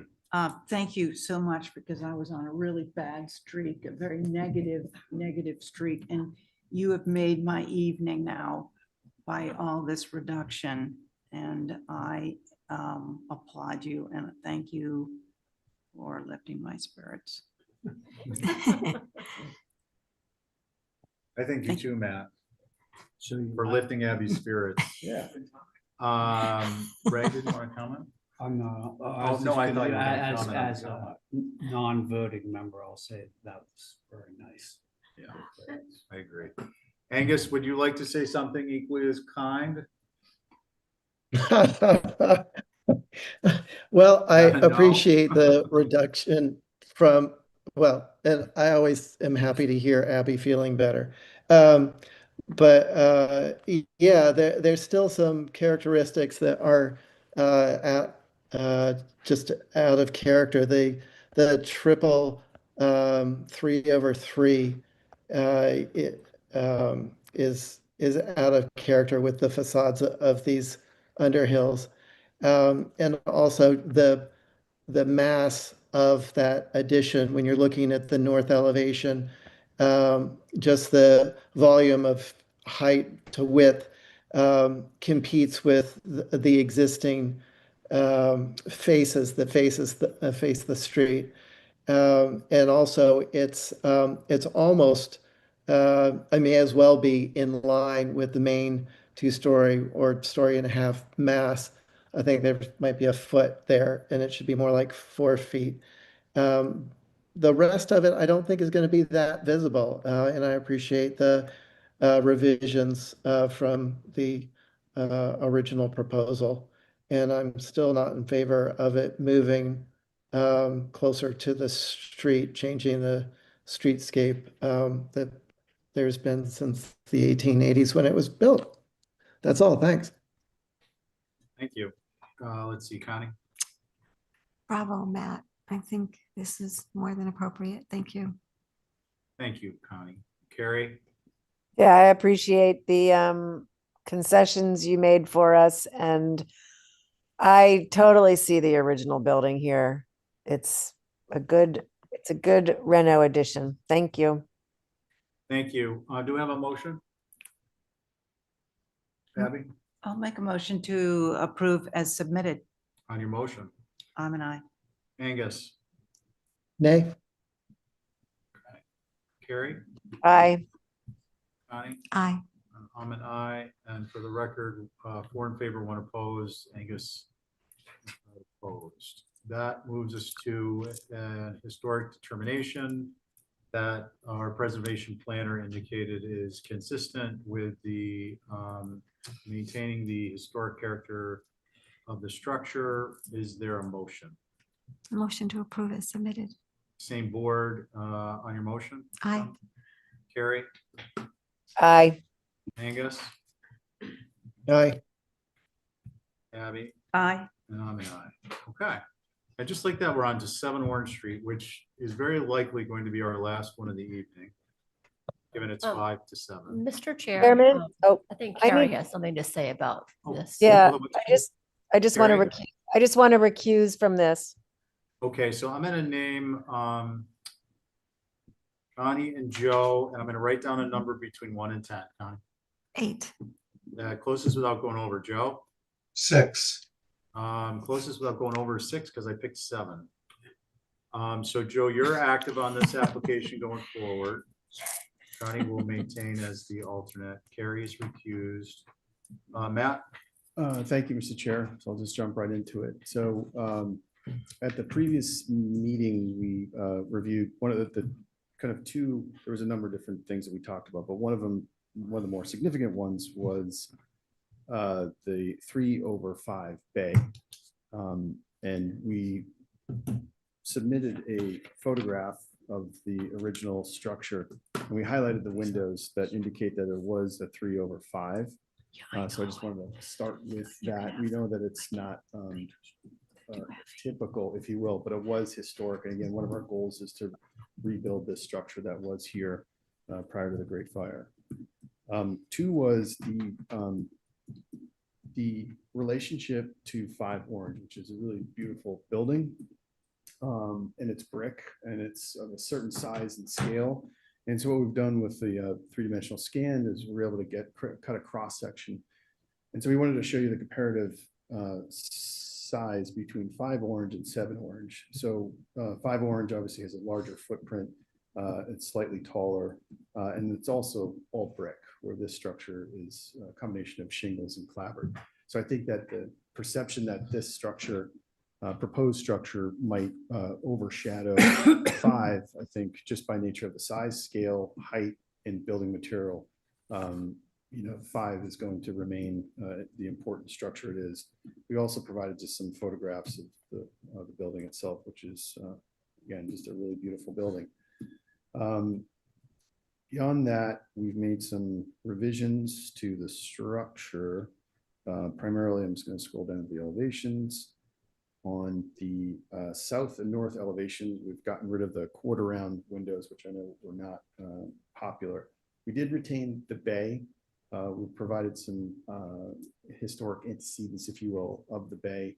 We know that that's been something that we've kind of talked about. We think it's something that would contribute to the streetscape. There is historic precedent for it. It's not an exact replica of anything historic, but it is that by nature of its existence, it's something that we think that could be a benefit. Beyond that, Holly had some great comments about the rear additive mass, or if you will, the rear L. We changed the roof line to a gambrel. We did add a belvedere, and we omitted the shed transom dormers. We have a series of perspectives. I'll skip through this. This was in the packet, but these are all the historic bays. One in particular, 69 Main Street, this bay, sorry to get sidetracked, but this was here at one point, which I just thought was fascinating. Really interesting. These are other contemporary examples of 2-story bays. Again, we have the streetscape showing the average height. This is a sloped street, so the buildings go taller as you go further north. And then we've got some perspectives showing, again, the proposed building in relationship to 5. This is a view directly across the street. Again, you can see the relationship. Also the existing vegetation. Streetscape is probably the most important. Obviously, the image on the left shows the bay, which is kind of part of our intention so that you could see it. But that's something we could discuss with you. And then finally, this is just a shot from the backyard of the building, which I thought was kind of I love this shot because it shows the belvedere in the relationship to this adjacent spire. So with that, in the interest of brevity, Mr. Chair, look forward to the board from the comments from the board. Thanks, Matt. Thank you very much, Roger. Let's see, you guys have read Holly's comments. Mickey, you still with us? Yes, I am. Please go ahead. Thank you. Okay, so we still think that the gambrel roof is not really appropriate. It's right next to another gambrel. It competes with it too much. And even in building with Nantucket in mind, it states because only a few gambrel and hip roof buildings were constructed during the whaling era, they should not be used indiscriminately in historic Nantucket. I think the message is to don't use them very often. Definitely not right next door to another one. And you also say, Matt, that you're trying to duplicate the original building. The original building was a gable, not a gambrel. So you're trying to get sort of different things there. The 2-story bay window, we think is very inappropriate on this style of building. There's nothing like it anywhere. I mean, you show examples of bay windows, but they are different. They're 2-story to the ground. they're not suspended on the side of a building, as this one does. The cupola on the back is probably not appropriate, but I'm not sure if it's visible. That I don't know. The 3 over the 5 bay layout is still problematic. As I recall at the last meeting, there were 4 out of 5 HDC members that were somewhat opposed to it. So, and you know, when you look at your floor plan, it looks like a 5 bay pattern will work perfectly fine. It's just not sure why you want to stick with the 3 bay. So that's it. Thank you. Okay, thanks, Mickey. Again, myself, Abby, Val, Angus, and Joe.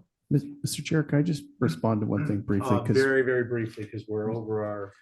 there is photographic evidence to reflect that this was a 3 over 5. So it was historically there, number one. Number two is there are drawings that show that that indicated that it was a gambrel. I just want to point that out. 'Cause Okay, Vicky mentioned thank you, Matt. I appreciate that.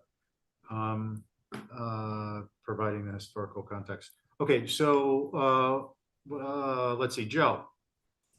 I would ideally not go first since I'm an alternate. I've watched this a couple times, but I'm digesting all Fair these enough. iterations. Thank you.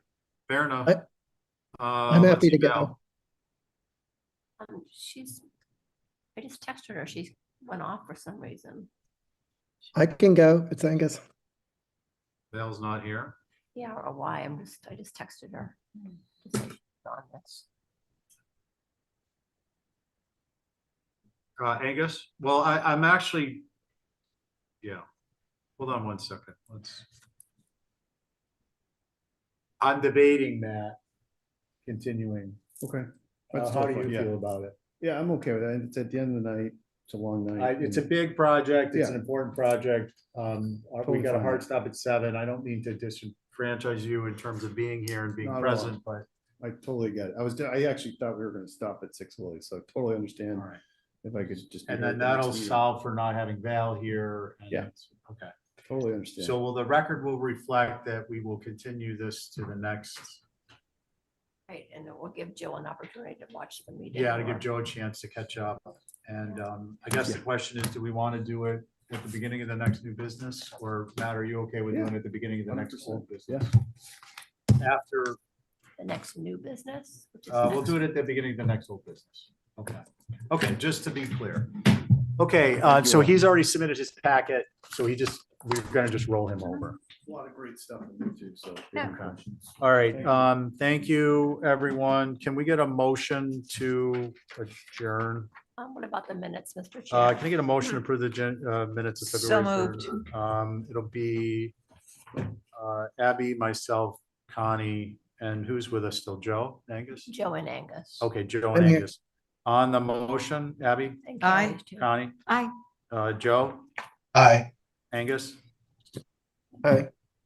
Carrie's here too. Okay, I'm gonna just for simplicity go with the same board on motion to adjourn. Motion to adjourn. On your motion, Aye. Abby, Aye. Joe, Aye. Angus, Hi. and I'm an aye. Next meeting, new business, February 17th, new business again. Okay, everyone, thank you. What was this? Night. Hey, Night. Oh, this is the historic determination?